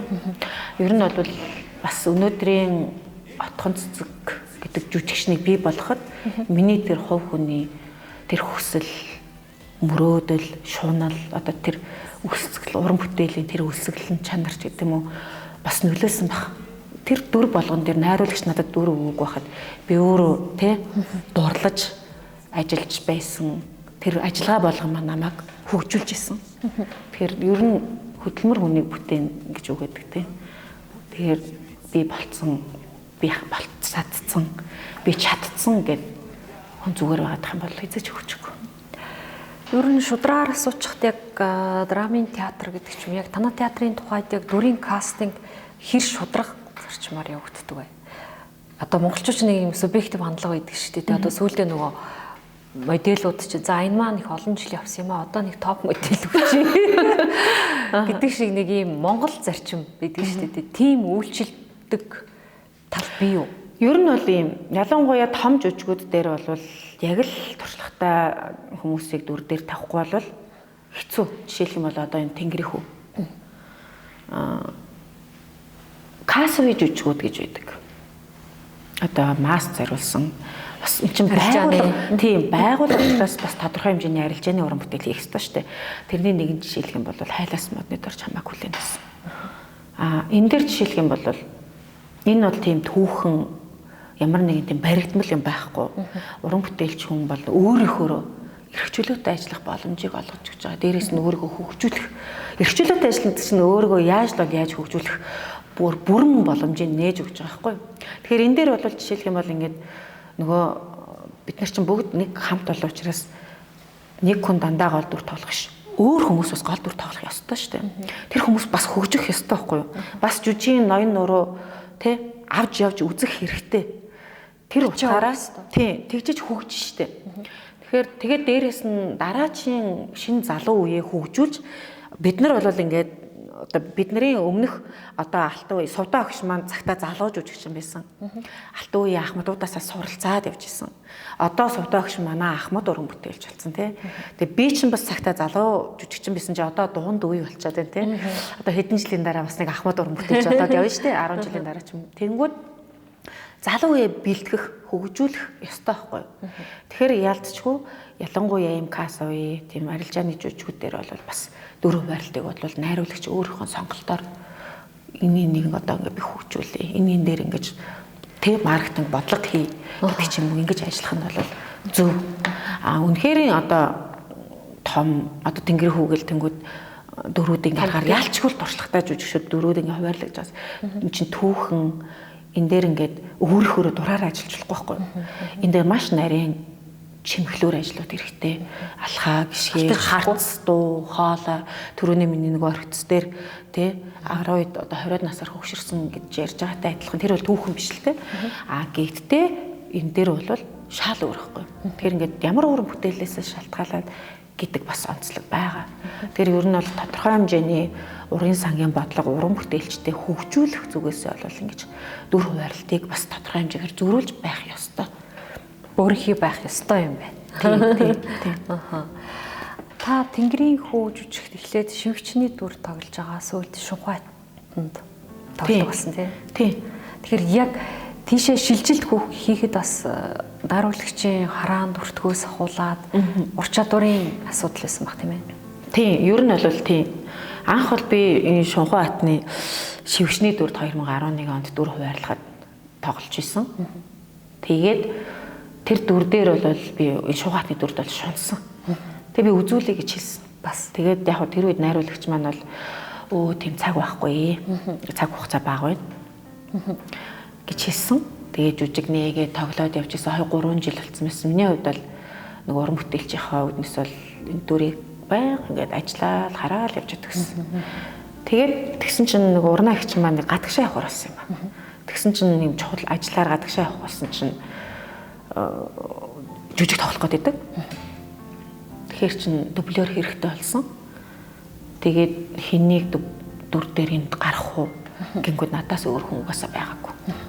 Тэгээд би гарч исэн. Тэгээд ер нь бол нэг ч тийм муу байгаагүй. Тухайн үед бол тухайн үеийн тавилтаар найруулагч урнаа ихч тааруулаад тавьсан байсан учраас би яг урнаа ихчийн найруулагчийн тавьсан тэр тавилт манераар тоглож исэн. А гэхдээ би өөр хүн учраас бас арай залуу хүн учраас өөрийнхөө юуг бас оруулж исэн. А энэ удаагийн Шунхуу хатан бол тэр өмнөх тавилт өмнөх Шунхуугаас тэс хөндлөн шал өөр Шунхуу хатан болсон. Одоо өөрөөр хэлбэл утгын цэцэг. Одоо энэ удаагийн Шунхуу хатан бол яг миний өөрийн гаргаж ирсэн Шунхуу хатан гэсэн үг. За бас тийм байдаг байна шүү дээ. Магадгүй найруулагчид өөрийн чинь гадаад дүр төрхөөс ч юм уу одоо орхицсыг бүтээсэн тэр нэг ийм одоо юу вэ шүү дээ тий домог гэх ч юм уу. Тэр тийм зүйлээс шалтгаалаад эерэг гол дүрийг өгөхгүй байх тийм хандлага байдаггүй шулуухан асууж байна. Жишээлх юм бол Жюлета дээр би одоо гарах боломжгүй шүү дээ. Яа. Одоо Жюлета ч юм бол 14 настай онгон охины дүр гэдэг ч юм уу те. Гэтэл би одоо нэмэгдэгч байж байгаа юм те. А дээрэс нь хүн болгоны одоо Шекспирийн зохиололоор Жюлета гэдэг бол ариун гэгийн те онгон дагшны бэлэг тэмдэг цагаахан те нагтаашгч гэдэг юм уу. Ийм нэг юм дүр зураг бууцсан байдаг байхгүй. Жюлета гэхээр нэг юм цагаан дулаачтай хөөрхөн элвийн хонгор охинч гэдэг юм. А гэтэл би чи одоо ингээл секси төрхтэй ч юм уу том хөхтэй ч юм уу одоо юу гэдэг мэдэхгүй те ингээд нэг юм фактурын хувьд тохирохгүй байгаад байна шүү дээ. А яг зүгээр өөр гоё эмхтэй гол дүр чи амар бүтээх байна. Тэг яг зүгээр одоо ингээд өөрөө сайн хэлж гин те хайлаас модны дор чамайг хүлэн дээр бол бүрэн боломжтой. Одоо ер нь бол хүн жүжигчин хүн өөрийнхөө фактур дүр төрхөө мэддэг. Надад ямар дүр тохирох уу гэдгээ мэддэг. Жишээлх юм бол Анна Каренина дээр бол надад бол үнэхээр тохирно. Өөр одоо ямар дүр гэдэг. Ер нь сонгодог хэлбэрийн дүрүүд бол надад гадаад Европ руугаа тийм сонгодог дүрүүд бол тохирно. Яг тийм Жюлета гэдэг тийм жоох охин мөхний дүр болохоор одоо бол надаас холдчихж байгаа байхгүй. Жишээлх юм бол би 2008 онд Парисын тархины сүмийн Смралдагийн дүр тоглож исэн. 17 жилийн өмнө тий.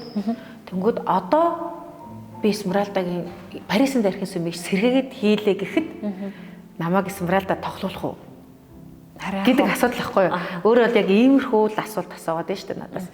Тэгэхээр одоо манай театрт зөндөө олон залуу жүжигчид байна тий. Тэнгүүд би бол тухайн үед гарч исэн. Урнаагч миний насан дээр байхдаа Смралда дээр тоглоод болж л исэн шүү дээ. Би өөрөө гармаар байна гэж би шунана. Би уран бүтээлч учраас. А гэтэл бодит байдал дээр найруулагч маань чи одоо жоохон онгон охины дүр манай театр зөндөө залуу охтууд тахад одоо яахаараа чамайг тоглуулах хэрэгтэй гэж хандаж болно шүү дээ. Тэ? Тэгэхээр ер нь бол нөгөө бас бусдад залуучуудаас боломж олгох ёстой. Тэгэхгүй дандаа л би гэдэг амар тэнэг. А гэтэл үнэхээр боломж нь байгаа юм дээр бол why not? Зүгээр л жүжигчин хүн дүрж шунж тэ тэр дүрийн төлөө зүрх сэтгэлээ зориулж тэгж ажиллаж амьдрахгүй бол энэ театрт ер нь байж яах гэсэн. Тийм хэдхэн төгрөгний цалин аваад амьдрал сайхан болохгүй л шүү дээ. Сайхан болохгүй л юм. Энэ театрт байгаа уран бүтээлчд бүгдээрээ юуны төлөө энд ажиллаж байгаа юм. Энэ театр урлагт хайртай учраас, энд дүр хийхийг хүсдэг учраас, энэ тайзан дээр амьдрахыг хүсдэг учраас энэ театрт байгаа хүмүүс өнөөдөр энд амжираад байгаа болохоос нэг сая хэдэн 100 мянган төгрөгийн, сая 400 мянган төгрөгийн цалин тий. Өнөөдрийн нийгэмд бол мэргэжлийн урлагийн байгууллага тий нэг номерын академик театр хичээд энэ бол үнэхээр хангалтгүй цалин тийш. Үнэхээр хангалтгүй шүү. Тэгээ өнөөдөр инфляци ямар төвшөнд байна? Амьдралын түвшин ямар байна? Тэ? Тэгэхэд одоо энэ бол хангалтгүй байхгүй юу? Тэгээ бид нар эндээс ийм цалин аваад сэтгэл ханамжтай гэдэг. Гадуур ярьдаг шүү дээ. Театрт ажилладаг энэ хүмүүс нэг төрөөс бэлэн мөнгө гордоол зүгээр нэг цалин аваад байж идэх хүмүүс ямар ч авьяасгүй хүмүүс театрт байдаг гэж. Гүү штэ. Гүү байхгүй. Жинхэнэ авьяастай, жинхэнэ сэтгэлтэй, жинхэнэ зүрхтэй, жинхэнэ мэрэгжилтэй үнэнч арилжааны амьдралын эрх ашигаас илүү, материалын эд зүйлээс илүү энэ театр урлагийн төлөө амьдралаа зориулж байгаа зүрх сэтгэлтэй ийм хүмүүс байдаг байхгүй юу? Тэгээд материалыг ар гэр амьдралаа мөнгө төгрөг илүү юм хараад явсан хүмүүсийг буруутгахгүй. Тэгээд хүн чинь сонголтоо хийгээл ингээл явна шүү дээ. Гэхдээ театрт ажиллахгүй байгаа уран бүтээлч болгоныг одоо тийм шуналтай юм уу эсвэл ингээд цалинжааны болоод явсан гэж хэлж болохгүй л те. Хүний амьдрал янз янзын асуудал байгаа шүү дээ. Тэгэхээр яг нөгөө маст ер нь би таасан хувийн уран бүтээлчид маань юу тэгж ярих хандлага байгаад байдیں۔ Авьяаскуунууд нь театрт үлдээл, авьяастанууд нь гараал тэгэл би дагаал өөртөө ажиллаал бүх юмаа өөртөө хийгээл мөнгө олоод сайхан амьдардаг боломж байна. Тийм, авьяаскуунууд нь болохоор төрөөс бэлэн мөнгө аваад юу ч хийхгүй тэгэл цалин гордоол зүгээр байж идэг гэж ярьдаг. Энийг бод би зөндөө харж исэн. Сошиал дээрч биччихсэн, энэ тентхийн постны юун дээр комент орж биччихсэн. Гэтэл яг үндэ үгүй байхгүй. Энд бол мэрэгжлийн уран бүтээлчд мэрэгжлийн хүний зүрх сэтгэлээр мэрэгжилтэй үнэж байж ажилтдаг. Тэрнээс ш өөр энэ ашиг сонирхол байхгүй шүү. Одоо хүний хитвчрүү өнгийнх нь хайшаач чинь. Гэхдээ яг шулуухан асуучихад яг эдийн засаг одоо тэр амжиргааны их усүр санхүүгийн тэр их усүр одоо яаж ямраар шийдэж амьдарч байна вэ тий?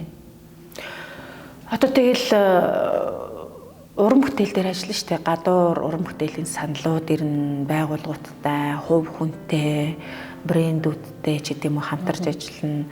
Одоо урлагийн арга хэмжээгийн зохион байгуулна, хөтлөн, дуулна, одоо юу гэдэг мэдгүй ингээд янз янзын байдлаар бидний одоо урлагийн хүний хувьд хийдэг, чаддаг, бүтээдэг юм зөндөө байгаа шүү дээ. Яг одоо жишээ нь жүжигчин хүн би бол энэ тэнд очиод хуулийн зөвлөгөө өгөөд ч юм уу те ингээд мэрэгжлийн хуульчийн төвшөнд бол би байж чадахгүй. Гэхдээ нэг кино тоглоход би нэг мэрэгжлийн хуульчийн хэмжээнд сэтгэхэд тэр хэмжээнд нэг хуулийг жоохон судлаад тэр хэмжээнд нэг дүр бол гаргах чинь гэх мэтчлэн. За тэгэл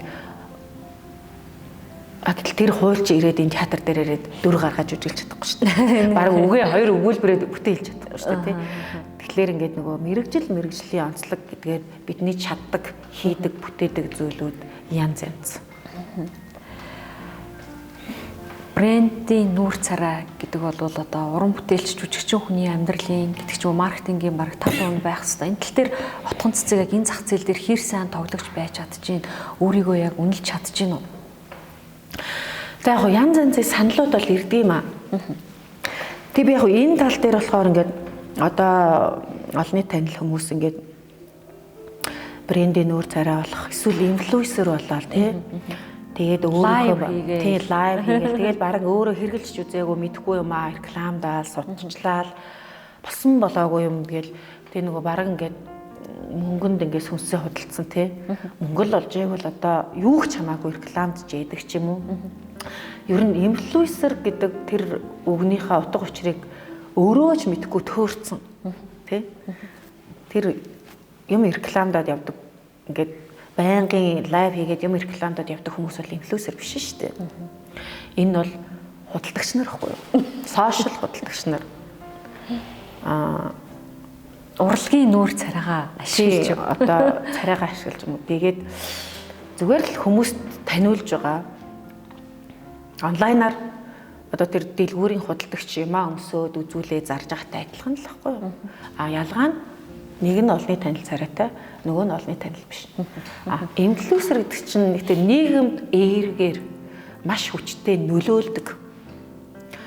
Тийм нөлөөлөх зөв энергитэй, зөв бодолтой, альваад зөв хандлагыг гаргадаг, үлгэр жишээч ч гэдэг юм уу юм хүмүүсийг инфлюенсер гэдэг хэвгүй юу? Миний хэр бол тэрнээс лайв хийгээл, лайваар хэрүүл хийгээл одоо уран бүтээлийнхаа маркетинг хүртэл ингээд лайв хийжсэн нь хоорондоо хэрэлдээл. тэгэж хүртэл хийж байгаа хүмүүс би гайхаж байна. Ягаад өөрөө урлагийн хүн гэж хэлээд байгаа юм тэгээд маркетинг гэдэг чинь шал өөр асуудал. Тэгээд олонний танил хүмүүс энгийн ард түмэн энгийн хүмүүсийг бодох юм бол нэг алхам урд илүү соёлтой, илүү боловсон юмд илүү ингээд ухаантай хандах хэрэгтэй байхгүй юу? Тийм байхад ингээд би бол одоо тийм хүмүүсийг би мэдэн би харсан. Хоорондоо хэрүүлээгээл би одоо энэний хаягаар нэгээд лайв хийчихэв. Миний хаягаар энийг гिचлээ. Ста нэрээ энэ үү алын шүү чамааг гэж мэгэл. Гайхаад үгүй та нар чи яагаад ийм сонин маркетинг хийгээд байгаа гэсэн чи хүмүүс муу юм үздэг юм аа. Муу юм ийм эмэг л үзэж тэгжээж л олон хүнд үзүүлнэ. Энд чи маркетинг байхгүй гэдэг. Ямар гэдэг доггоодсон тарих ийм маркетингийг ингэж сэтгэж бодож олж шийдэг юм би ерөөсөй ойлгохгүй. Ямар олон нийтэн тийм урлаг байгаа юм. Тэр хар маасын төвшөнд сэтгэж тархин ажиллаж байгаа бол өөрөө хар маасаасаа ялгаагүй л хүн гэсэн үг байхгүй юу? Тэр хизээч урлагийн хүн биш. Урлагийн хүн гэдэг бол шал өөр хүн. Ер нь урлагийн хүн гэдэг энэ нэрийг зүүхийн тулд хувь хүнээс асар их тийм хариуцлага, ухаан шаарддаг гэж би боддог. Урлагийн хүн байна гэдэг чинь өөрөө хариуцлага байхгүй юу? Тэг би урлагийн хүн гээл өөрөө хамрынхаа дор хагартаатаа гайхуулаад яваад иж болохгүй байхгүй юу? Урлагийн хүн чинь яах гэж урлагийн хүн болдгийг? Урлаглаг байх хэрэгтэй шүү дээ. Урлаглаг, үлгэр жишээч, идеал, тийм айдол байх хэрэгтэй байхгүй юу? Ямар ч тийм биш гэснээр ингээд амар тийм хар энергитэй эсвэл дандаа юм сонин зүгээр л юм зардаг тий. Зүгээр л тэсний өөрийгөө имплюсэр би бол энтэй бол санал нийлдэггүй. Зүгээр надад бол янз янзын брэнд тийм санал бол тавьдаг. Лайв хийлгээ ингээд хийгээ гэд надад тухайн үед мөнгө нь хэрэгтэйсэн ч гэсэн би лайв хийхгүй л гэдэг. Би лайв хийхгүй. Би тийм өөрийгөө үнэлэх үнэлэмж биш. Би тийм төвшингийн хүн биш ээ. Лайв хийдэг хүн нь бол өөр хүн. Би өөр маркетинг талаас би өөр талаас бол би ажиллаж болно. Далд маркетинг, гэл маркетинг одоо тэр янз янзын байгаа шүү дээ. Ер нь ингээд маркетинг гэдэг чинь насар өргөн цар хүрээтэй юм байна. Этребел салооны нүүр царай идэх тийм ээ. Тийм. Нилээн гайгүй хэмжээнд дийл хийж чадсан юм байна гэж би харсан зү. Тийм. Этребелатай бол би одоо яг хамтарч ажиллаад 2 жил арай болоогүй жил хагас ер нь болж байна. Бүтээгдэхүүний нь бол яг зогсод тасралтгүй хэрэгжилж байгаа. Ер нь бол чанартай. Тэгээд одоо чанартайгаас ингээд миний ингээд арьсан дээр л угаасаа ингээд ил харагдаж байгаа шүү дээ. Би жил хагас бараг 2 жил гараг хэрэгжилж байна. Тэгэхээр энэ бол би баттай хэлж чадах байхгүй надаас асуухад ястаа сайн штэ энэ нь юм арьсанд ингэж нөлөөдөг энэ хуурай арьсных энэ чиглэг арьсных те энэ хөвшрөлтийн эсрэгч гэдэг мөрчлөөний эсрэг гэд хангалттай би хэлж чадгаар би одоо этребела бол надад маш их таалагддаг. Тийм учраас би саналыг хүлээж авсан. Тийм учраас би өөрөө хэрэглээд явж байгаа. Тэгэхээр этребелагийн маш их тийм хөдөлмөрч маш гоё энергитэй юм хамт олон байдаг. Тэгээ би цаашдаа ч этребелатайгаа хамтарсаар л байна. Ер нь манай бизнесийн байгууллагууд урлагийнхныг дэмжих талаар хэр тийм эерэг хандлагатай гэж боддог вэ? Дэмжих үнэлэх талаар тийм ээ. Хангалттай хэмжээнд үнэлж чаддаггүй л гэж асуух гэдэг. Би ингэж боддیں۔ Ерөнхийдөө тэр бизнес нь өөрөө ямар төрлийн бизнес вэ? Тэрнээсээ шалтгаалаад хүмүүсээ сонгоод ах шиг байгаа. Тэнгүүдээ яг саяны миний хэлснээр тийм хар PR-аар анхаарлын төвд орох хүмүүсийн анхааралд оруулах сонирхолтой хүмүүс болохоор яг тийм хүмүүсийг л маркетинг дээр хамтарч ажилладаг. Арай нэг бол тусралтай ч юм арай нэг өөр төвшний хүмүүс нь болохоор маркетингийг бас арай өөр төвшөнд хийдэг. Тэгэхээр тэр тухайн байгууллагын удирдлага, маркетингийн тэр бодлого хамт олноос шалтгаалаад тэр уран бүтээлчтэйгээ олонний танил хүмүүстэйгээ хамтарч ажиллаад байгаа шүү. Би бол тэгж боддог. Хэр болцож байна? Одоор болзоонд яваагууд чинь ер нь бол болзоонд явахыг ч хүссээгүй сүүлийн хэдэн жил 2-3 жил бол болзоонд явах нь битэл ер нь бол яг өөрийгөө таних өөрийнхөө одоо шарахыг ангаах ч гэдэг юм үү те өөрийгөө дахин одоо нөгөө хуучин шархалсан ч юм уу одоо тэр хуучин одоо могоо ингээд арьсаа ингээд хуулаад ингээд тий шинээрс гаргаж ирдэг штеп. Тэрэн шиг одоо өөрийнхөө сэтгэлийг одоо угаах, ариусгах илүү сайхан гэрэл гэгээг олж харах ч гэдэг юм уу. ертөнцийг, хорвоог, хүнийг, хайрын амьдралыг, хайрыг дахиад өөрөөр харах гэж өөртөө илүү өөр итгэл үнэмшил өгөх гэж, олох гэж ч юм уу те. Тийм онцлогуудыг туулж байгаа. Тийм сүүлийн 2-3 жил бол яг нэг иймэрхүү байдалтай байгаа. Болцооны талаар бол бүр үнэхээр огт бодохгүй байгаа. Гэтэ одоо залуу хүн өмчөндөө бас хавар цаг ирж байгаа нэг болцох цаг ирэхлээ л дээ. Тийм шүү дээ. Дийлгүй яах вэ? Ганцаараа амьдралыг туулна гэж байхгүй шүү дээ. Ялангуяа юм сайхан эмэгтэй. Ирчүүдийг гэдэг ч юм уу ирээдүйн нөхрөө ямар байгаасаа гэж боддгоо. Хитрхийн өндөр шалгуур тавьдаг учраас бас өдий хүртэл ганц би яваа юм биш үстэй. гэж асуух гэдэг. Яг өндөр шалгуур байдаг. Би жоохон амар голомхой л доо. Тэгээд яг хүн болгон янз янз байдаг штэ. Зарим эмэгтэйчүүд болохоор ингээд гэр бүлээс салчаад тэ нөхрөөсөө салчингуудаа дараагийнх нөхөл нь бэлэн байж байдаг. Амар хурдан суудсан байдаг. Хэдийдээ ингээд олоод суучваа. Ямар хурдан ангаагддаг сэтгэл зүрх вэ ч гэдэг юм уу те. Ямар хөнгөн сэтгэл вэ? Айгүй ингээд ямар хурдан хувирдаг юм бэ ч юм уу те ингээд. Би өөрөө бол тийм биш. Би бол нэлээд голомхой. Тэг нэлээд өндөр шалгуур тавьдаг. Тэгээд нэг ингээд сонголтоо хийсэн бол ингээд нэлээд тийм тууштай үнэнч тийм одоо бүх ингээд зүрх сэтгэлээ дэвсдэг ч юм уу те ер нь маш их итгэл найдварыг өгдөг яг л тэрэндээ итгэж үнэмшдэг тийм төрлийн хүн. Тэгээд тэр маань бүтлгүүтэд ингэлээр тэр шарахыг би ингээд ангаах гэж надад маш их тийм цаг хугацаа шаарддаг. Яа тэгэхээр тэр их итгэл үнэмшил тэр их сэтгэл тэр одоо цохилж байсан, цэцгэлж байсан, гэрэлтэж байсан, ирээдүйн төлөө тэмүүлж исэн тэр зүрх сэтгэл рүү ингээд утга шаачгаар чинь тэр хутганы сорвыг идэгсэн ч гэсэн тэр сорвыг бүрэн ор мөргөө болтол ингээд хугацаа хэрэгтэй байгаа байхгүй. Тэрнээс ш ингээл амар хурдан ангаагдал. Хэвээ удлаа юм байна гэл ингээл зүрх сэтгэл гэж байгаад яах юм. Адгуу самтнаас ялгаа юу гаа. Хүн ер нь адгуу самтнаас цорын ганц ялгаатай юм зүрх сэтгэлтэй байхгүй. Зүрх сэтгэлтэй. Тэгээд оюун ухаанаараа ойлголцож ярилцаж чаддаг. Энэ чанар байхгүй бол ийм үн чанар байхгүй бол тэгээд зүгээр л одоо хүний арьс нөмөрсөн адгууснууд болох гэдэг шүү дээ. Гэхдээ яг ийм төрлийн одоо юмыг аюу зүрхэндээ хүлээж авдаг, хүн дээр хүлээж авдаг ч юм уу. Хайрлсан ч, дурлсан ч, хайсан ч, шархалсан ч эн чинь өөрийгөө бас их зовоодог төрлийн улсууд юм шиг байна. Тийм яг үнэ. Өөрийгөө зовоодог. Тийм. Юу байхгүй юм. Би аль ингэж боддог юм. Миний одоо сонгох хүн би нэгдүгээр хайр хаан байдаг вэ гэхлээрээ итгэлцэл, хүндлэл. Итгэлцэл байгаа газар хайр бий болдог.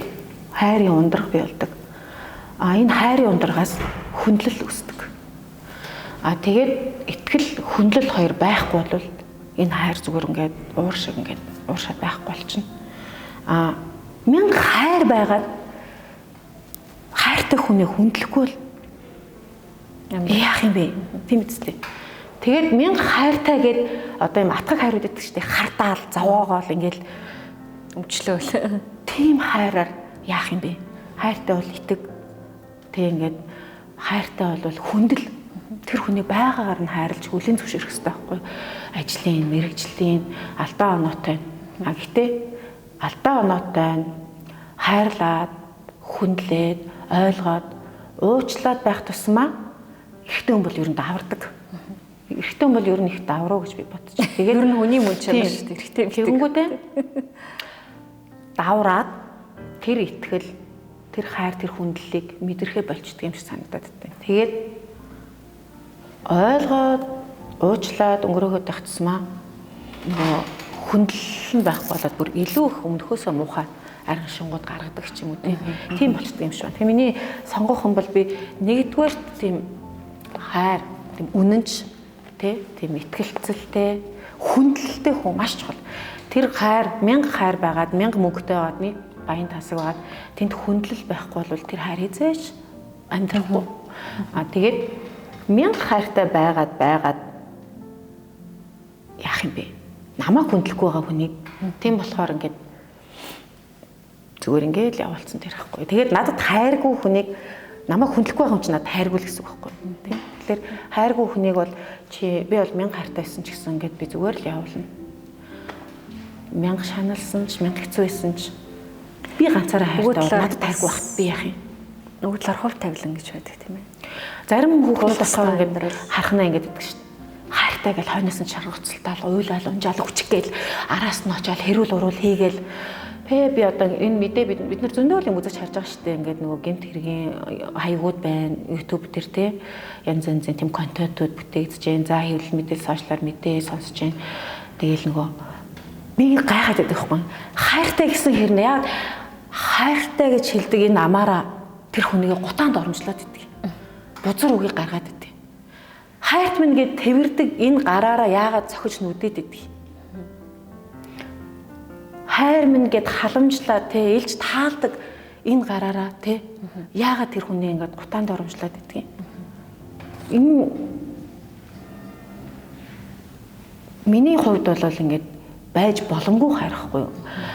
Токсик. Тийм токсик. Тэгэнгүүт минийхэр бол хайртай гэж хэлсэнүүд би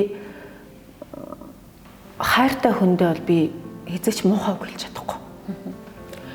Би цагтаа хайртай л гэж хайрлал явсан шүү дээ. Би хайрлсан учраас би тэр хүнийг тэврээл явсан шүү дээ. Илгэндээ наагаал тэврээл ингээл явсан шүү. Тэгээд энэ бүх ингээд хайртай байсаар нь яа тэр хүнээ эргээд ингээд үтсэн ядаад, өсөрхөөд, маажаад, цохоод тэгээ одоо мэдхгүй ингээд бузар өвгнүүдийг амнаасаа гаргаад ингэх хэвээр юм бэ. Би одоо яг мэдээж хэрэг өдний наслахтаа хөтөлгүй хайр дурлалтай учирсан л та. Гэтэ би хизээч одоо хүүхээ эцэг ч гэсэн би нэг ч муухай үг хэлж үзээгүй. Гомддог уу? Гомдлгүй л явах та одоо тэгэл миний тэр олон миний залуу насыг итгэл үнэмшил ирээдүгээс хумсалсан хүн байхгүй юу? Цаг хугацаа надад хамгийн үнэтэй зүйл бол миний залуу нас цаг хугацаа байхгүй юу? Хугацаа яг. Гэтэл миний залуу нас цаг хугацааг хумслаад хулгайлчаад тэгэд би ингээ хүнд биш штэ. Хүн төрүүлж өгнө гэдэг чинь энэ хорвогийн хамгийн гайхамшигтай зүйл штэ. Тэгээ бүр хүү тийм бахад ингээ хүний өрмөнд ааж тохирохгүй яаж хүн юм байж чаддаг юм бэ? Гэрэлтэй биш гомддог. Одоо тэр хүн хаана юу хийж яваа надад бол мэдэх юм алав. Ер нь бол зүгээр хүн л юм чи одоо тэр чи одоо маш олон жилийн өмнө амьдралаа хөөгөл явж байгаа хэл та. Гэхдээ миний нэг боддог юм байт. Зүгээр л би тэр хүнд бол эзэж муухай үг хэлэхгүй. Сайн сайхан яваасаа. Эрүүл сарвал байгаасаа. Урт насалж удаан жаргаасаа л гэж хэлсэн. Тань руу та хоёр руу ирэхгүй ах шалтгаан байсан байж болох юм тийм ээ. Яг хүний амьдрал угаасаа баян юм чинь зөндөө шалтгаан байна л да. Байсан байгаач байх гэж би бодож байна. Гэтэ нэг л юм биш. Хүн шалтгаан тоочвол олсон бүх шалтгаан унтахгүй. Сэтгэл байгаа газар хязгааргүй гэж. Зүгээр л хараа юм хөгжсөн биш тийм. Ганцхан мессеж бичгээд энд ямар шалтгаан байна? Ямар шалтгаан тоочлоо гэхэд энэ бол зүгээр хүндлэг чанар, мөн чанар, сэтгэл зүрхний ёс, хүний ёс, хүндлэг ёсод юу гэдэг энтэй л холбоотой болох гэсэн ш. Тэгэхээр ер нь хайрлаж, дуурлаж ингэж явчаад эргээд хинч байлаа гэсэн амьдрал болохгүй бол салах хэрэгтэй. Би бол тэгж боддог. Үнэхээр болохгүй амьдралыг одоо хараа ингэж яахгүй хүр хүүхдийн төлөө ингээ бүтэн амьдралтай явуулах га төвчж амжирж гин гэд хүмүүс ярьдаг тий. Би тэр гайхаад байдаг. Хэрэгтэй зодолтой одоо. Араар тавиад задлаад зодуулаад араараа тавиулаад ч юм уу амар юм токсик харилцаадаг. Бүтэн амьдрал тэр токсик харилцаанууд хүүхэд бүтэн амьдралд өсөж яах юм бэ? Тийш. Яа тэгэхээр тэр хүүхдийн сэтгэл зүй өөрөө өдөр болгон тэр аав ээжийн тэр хоёр хүний хүндий хүйтэн аз жаргалгүй бие биентэй хуурамч эсвэл тийм токсик хэрүүл хийсэн, уруул хийсэн одоо юу гэдэг те тийм муухай харилцаанаас суралцж байгаа, харж байгаа, эвдэрч байгаа. Хүүхэд штэ орчноосоо л хүмүүждэг хгүй юу? Ямар орчинд өснө тэндээсээ суралцдаг, тэндээсээ хөгждөг. Юу үзэн тэндээсээ суралцдаг хгүй юу? Тэгэхээр тийм орчинд тийм хүүхдийг хүмүүжүүлж байснаас за нэг л амьдрын штэ. Зүгээр л аз жаргалтай амьдраа хоёлаа болохгүй болсон байна. Болио. Хэцүү байсан ч гэсэн хүний хэлээр тийм ээ. Тийм хүний хэлээр ярилцаад хэцүү байсан ч гэсэн. Тэгтээ хамгийн гол юм байхгүй юу? Болохгүй юм бол болохгүй тэгээд сэтгэлийн хамар хамгаалахыг олох хэрэгтэй байхгүй хүн өөрийгөө ангах. Тэгээд зүгээр ядаж хүүхэд тайван орчинд өсөх хэрэгтэй байхгүй. Тэгээд хин нь хүүхдийнхээ өмнө хариуцлага хүлээх хэрэгтэй. Яг Америкаас ирснийхээ дараа миний олж харсан юм юу гэхээр кино урлаг өөрөө ингээд төрчтэй барагдсан. Анзаарчдаа тийм одоо яг жалгад давтаач биш байх л та. За бас магадгүй те. Одоо чинь хошин урлагийн кино нь штэ. Тэгэхээр тэнд ер нь ихэнхдээ л хошин урлагийн тоглодог. За нэг мэрэгжлийн уран бүтээлчдийг ч юм уу одоо өөр драмынхныг оруулдаг тийм кино хийдэг төрлийн хүмүүс нэг хідэн тоото найруулагч нар байдаг. Гэтэ бас эндээс ер нь ингээд нэг тийм өөрийнхөө хүрээллийн хүмүүсийг л тоглуулаад кино хийдэг ч юм уу. Тийм тэрнээс яг тийм гадныхны одоо бодод төслийг гадныхан мадныхад кино хийхдээ Холливуд бол ингээл хаа байсан тэр өөр улсаас танихгүй хүнийг авчраал тий санаанд оромгүй санаанд оромгүй хүнийг авчраал энэ л хүнийг тэндээс нэг тэр хүнийг л тоглуулчмаар байна. Гэтэл нэг кино үзчихсэн нэг олон ингэ сериалын ч юм уу нэг ганц үзэгдэл гарцсан хөш энийг л одоо тоглуулчмаар энэ дээр гэдэг ч юм уу ингээд ер нь ингээд нэг тийм уран бүтээлээ айгүй нэгдүгээрт боддог байхгүй. А манайх болохоор уран бүтээл нэгэнт мөнгө зараад, нэгэнт хөдөлмөр зараад, нэгэнт би хийсэн штэ гэж өөрийгөө ингэж бардам харуулах ч бол тэнд тохирсон. Тэнд чадвартай тэр мэрэгжлийн хүний л тоглолтой. Тэгэл нэг мөнгө олохын тулд мэрэгжлийн бус хүмүүс тоглуулаад өөрийнхөө мэрэгжлийг доромжлол. Өөрөө жүжигчин би амар мундаг жүжигчин би кино хийлээ гэсэн ирнэ. Кинонд ингээд дандаа мэрэгжлийн бус хүмүүс тоглуулдаг. Яагаад тэгэхээр нөгөөдөл нь хямдхан тоглодог ч юм уу те. Би бол тэгж боддог.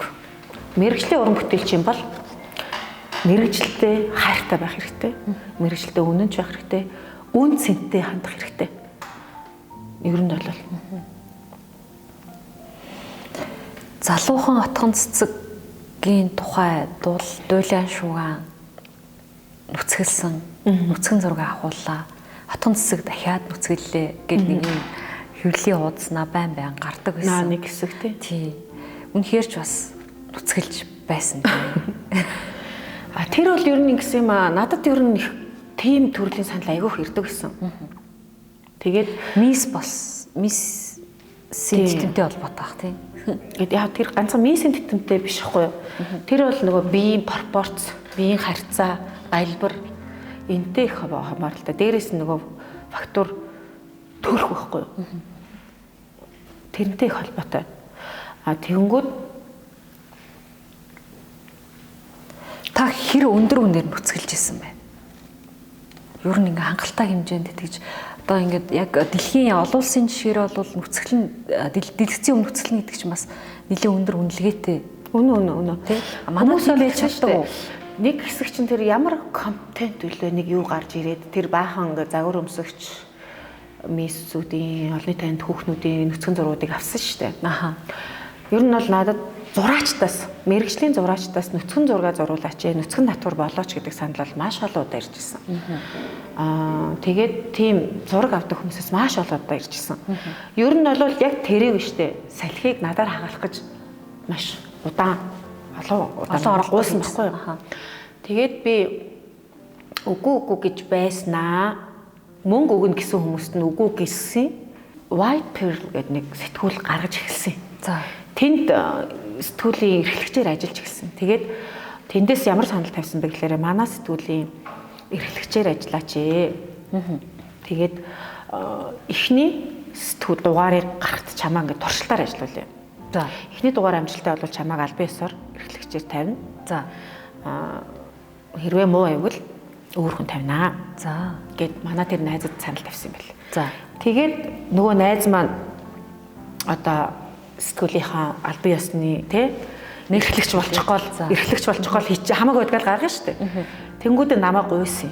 Найзаа ингээд ийм сэтгүүл гаргах чаа. Найзынх нь амар том анхны гараа карьер. Энэ дугаарыг би амжилттай гаргах юм бол найз нь ингээд энэ местэн дээр ингээд албан ёсоор томилогдох юм аа, эрхлэгч болох юм аа. Чи найздаа туслаач ээ. За. Манай сэтгүүлд ярилцлага өгөөд ингээ гоё зураг мураг авахуулаад тэгтээ гол нь зураг нь жоохон тийм төрлийн эротик. Тийм. Тэгээд манай энэ сэтгүүл бол ингээ Монголд худалдаанд гарахгүй. Зөвхөн онгоцонд. За. Онгоцонд тавигдах сэтгүүл байгаамаа. Хэдэн он бэ? Тэр чи одоо 2000 айгүй эртээ 2000-ад он гэх юм байх тийм. 2000 мессен тэмцээнээс хойш байхгүй юу? Одоо 2006 7 оны үйл ах. Сургууль мургуулаад өнгөж төгсөөл. Тийм 6 7 молоо байж магадгүй. Тэгээд тэр зургийг одоо би мөнгө төгрөг ерөөсөө аваагүй. Би зүгээр л найздаа туслаад авахулсан. Тэгэл ярилцлага өгөөл тэр сэтгүүл үнэхээр яг манай найзын хэлснээр бол яг ингээд олон одоо хэвлэлийн одоо тийм ингээд гадуур худалдаанд бол гараагүй. Яг тэр юуныхээ дагуу явж байсан. Тэгж байтал ерөнхийдөө баг хэн нүцгэлээд гараад ирлээ. За ингээд загвар өмсөж хүмүүс нүцгэлээд гараад ирсэн шүү дээ. Хэммэн байсан, оюун гэрэлмэл байсан баха хэм бэлээ. За мэдгүй тэр үеийг одоо санахгүй. Пүүжээ мүжээ тийм аа. За ингээд ингээд модельууд нүцгэлээд гараад ирсэн. Тэгээ би ер нь бол би яг үнэндээ бол бас ихэнд нь ахахулсан. Гэхдээ сошиал цацагдаагүй. Тэгээд нилээ хэдэн хүн нүцгэлээд ингэж мэгсний дараагаар нөгөө сэтгүүл чинь хүмүүс онгоцонд яваад ирэхээрээ ингээд үзэж хараад хөөе хаа гэдэг ингэсэн юм шиг байгаа мэдгүй. Тэгээд 2-3 жилийн дараагаас тэр сэтгүүлээс тэр зурагнууд гадагшаа гараад ирсэн. Олон нийтийн хүртэл болсон. За. Тэнгүүд одоо яг үнийг хэлэхэд надад одоо тийм айхтар зан чанар байсангүй, шунал байсангүй, одоо ч шуналгүй тий. Тэгээд зүгээр л найздаа туслаад авахсан зураг юм ба. Нэг ч төгрөг аваагүй. Дараа нь чинь нэг л уучлаж үжгийн сурчлагын нэг нөхцөлд үлээ тий. Тий, тэр бол одоо манай тэр үед бид нар ч хувьсал продакшнтай байсан. Тэгээд жүжигийн маркетингаар Эрдэнэ цэцэгч хөр өсвөрөн бид гурав нүцгэлж байсан. Тийм. Одоо нүцгэлэх үү? Одоо саяхан бас нэг тийм нүцгэлдэг киноны санал ирсэн л дээ. Тэгээ би Америкаас ирээд удаагүй ч байсан. Тэгээд би чинь бас нөгөө тодорхой хэмжээгээр ингээд 5-6 жил байхгүй жаад ирээд дөрөв хэлсэн те. Эренгүүтэй л учрыг нүцгэлээл дахиад эсрэгдэх тоглол. Гол нь тэр дүрн тэгээд над үнэхээр таалагдахгүй. Яа тэгэхээр тэр за гол дүр байгаад байсан бол нэг үртэй. Эрэхтэй гол дүртэй. Тэгээд миний хувьд бол тэнд зүгээр л эрэхтэй гол дүрд нэг хүүхэнтэй ингэх болохоор би гарч ирээл нүцгэлээл гэл би одоо баг ашиглуулах гэдэг байхгүй юу. Тэгээд тэнд бол би татгалцсан.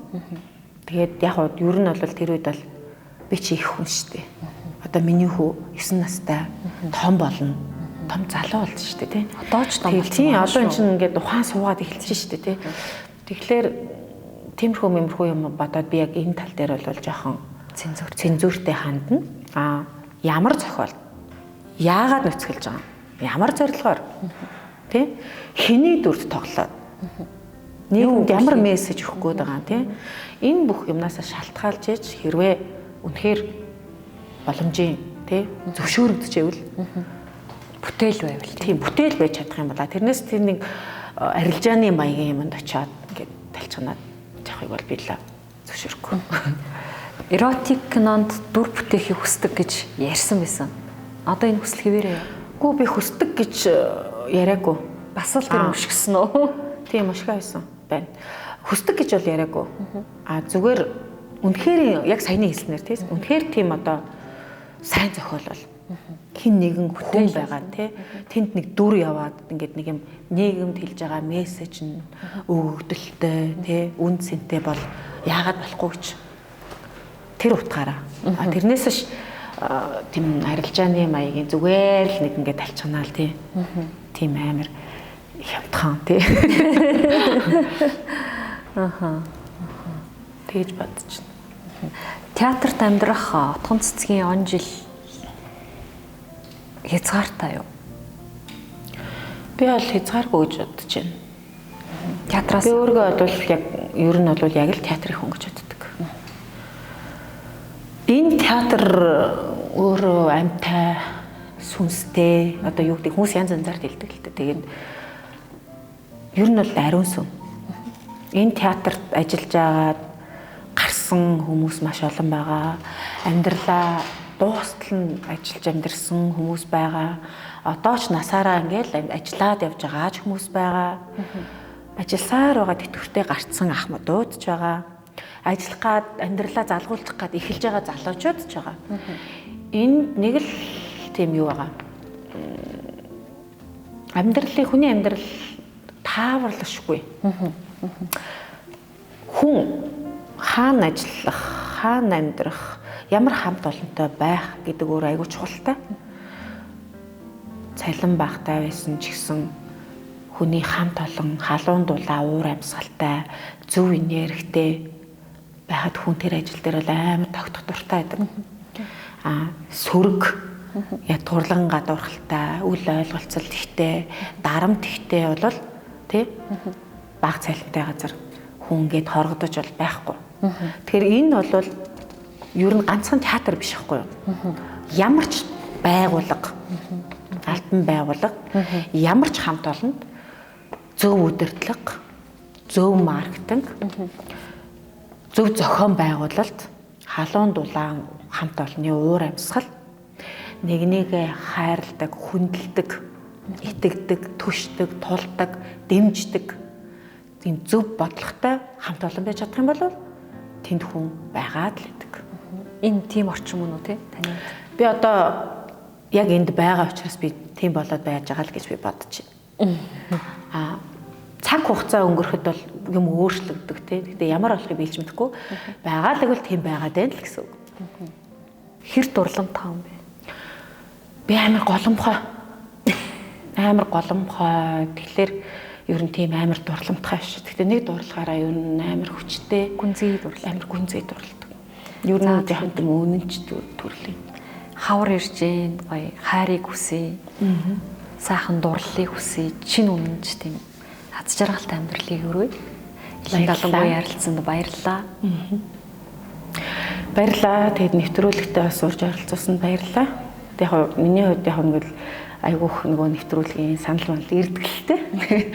Би жоохон тийм хитэх сошиалын анхаарлын төвд байх бол жоохон дурггүй.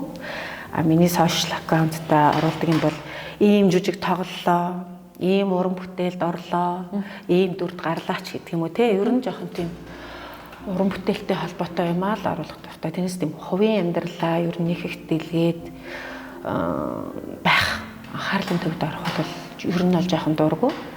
Гэхдээ би өнөөдөр амьдралдаа анх удаа одоо танаа тий нэвтрүүлэгт бол одоо маш хилэн далангуй ярилцлагыг өгж үзлээ. Баярлалаа. Тэгээ энэ зөвж байгаа буруудж байгаа хэсгийг би мэдэхгүй байна. Миний хувьд бол хүсэмж зочин байсан. За ер нь бол бүтэн жил баялаа хайн ордоо орж ярьж агаад авж гин. Тэгээ баярлалаа. За тэг бүтэн жил хөөцөлж хэвээ энэ хүн нэрэ гэж бодолгүйгээр бас ингээд уухгүй байсан чинь баярлаа. Тэр олон удаа уулах учраас яг үндэ би сүлдээ санаа зовоод үнд ороод байгаа юм шиг их цан гаргаад байгаа юм шиг яг үнэндээ би чинь бас амар санаа зовомтгоо штэ. Нөгөө харахад нэг их цантай ч юм шиг болохоос ер нь жоохон төс тас шулуу хөвтөл тэ тэр маань юм шийдэмгийн төрхтэй болохоор бас хүрэхтэй жоохон хурц хүрдэг юм шиг байна. Тэглээгээд би одоо заавал хүмүүс таалагдахын тулд ийдэг дараа ямар нэгэн дүр эсгэх шаардлагагүй. Би бол би Тэгээд миний найз нөхөд, миний хамт олон, миний гэр бүл надад хайртай хүмүүс маань аав байгаагаар нь хүлээж аваад байгаагаар нь хайрлаад нөхөрлөд явж байгаа. Энэ л би өөрөөрөө байж би өөрөөрөө оршиж чадна гэдэг чинь би аз жаргалтай байхын тэмдэг байхгүй. Тэгэхээр чамд бас бидний ярилцлагыг сонсох гэж байгаа гэх юм сонсож байгаа ч гэх юм уу тийм үзэгчтэй хүмүүстэй бүх бүсгүүчүүдтэй залуучуудаа ер нь үргэлж өөрөөрөө байж байгаарэ л гэж хэлээ. Тэгээд битгий муухай дүрсгэж байгаарэ, битгий хуурамч байгаарэ, битгий худлаа байгаарэ. Хүнтэй нөхөрлж байгаа бол үнэн сэтгэлээсээ нөхөрлж байгаарэ. Хайрлаж дурлж байгаа бол үнэн сэтгэлээсээ хайрлаж дурлж байгаарэ гэж хэлээ да. За баярлалаа. Уран бүтээлийн өндөр амжилт хүсье. Театрынхаа хатан хаан байгаарай. За баярлалаа. Тэгээд би театрынхаа хамт олноор одоо Шунхуу хатныхаа дүрээр Өнгөр улсын одоо тэр мэргэжлийн том театрт очиод Монголынхоо түүхийг, өв соёлын одоо түгээн соёлын давталгаа хийгээд амжилттайгаар театрынхаа хамт олноороо оролцоод ирнэ. Тэгээд тэр өгдөл баг ярилцлага маань гарчих юм уу яах юм бэ? За баярлалаа. За баярлалаа.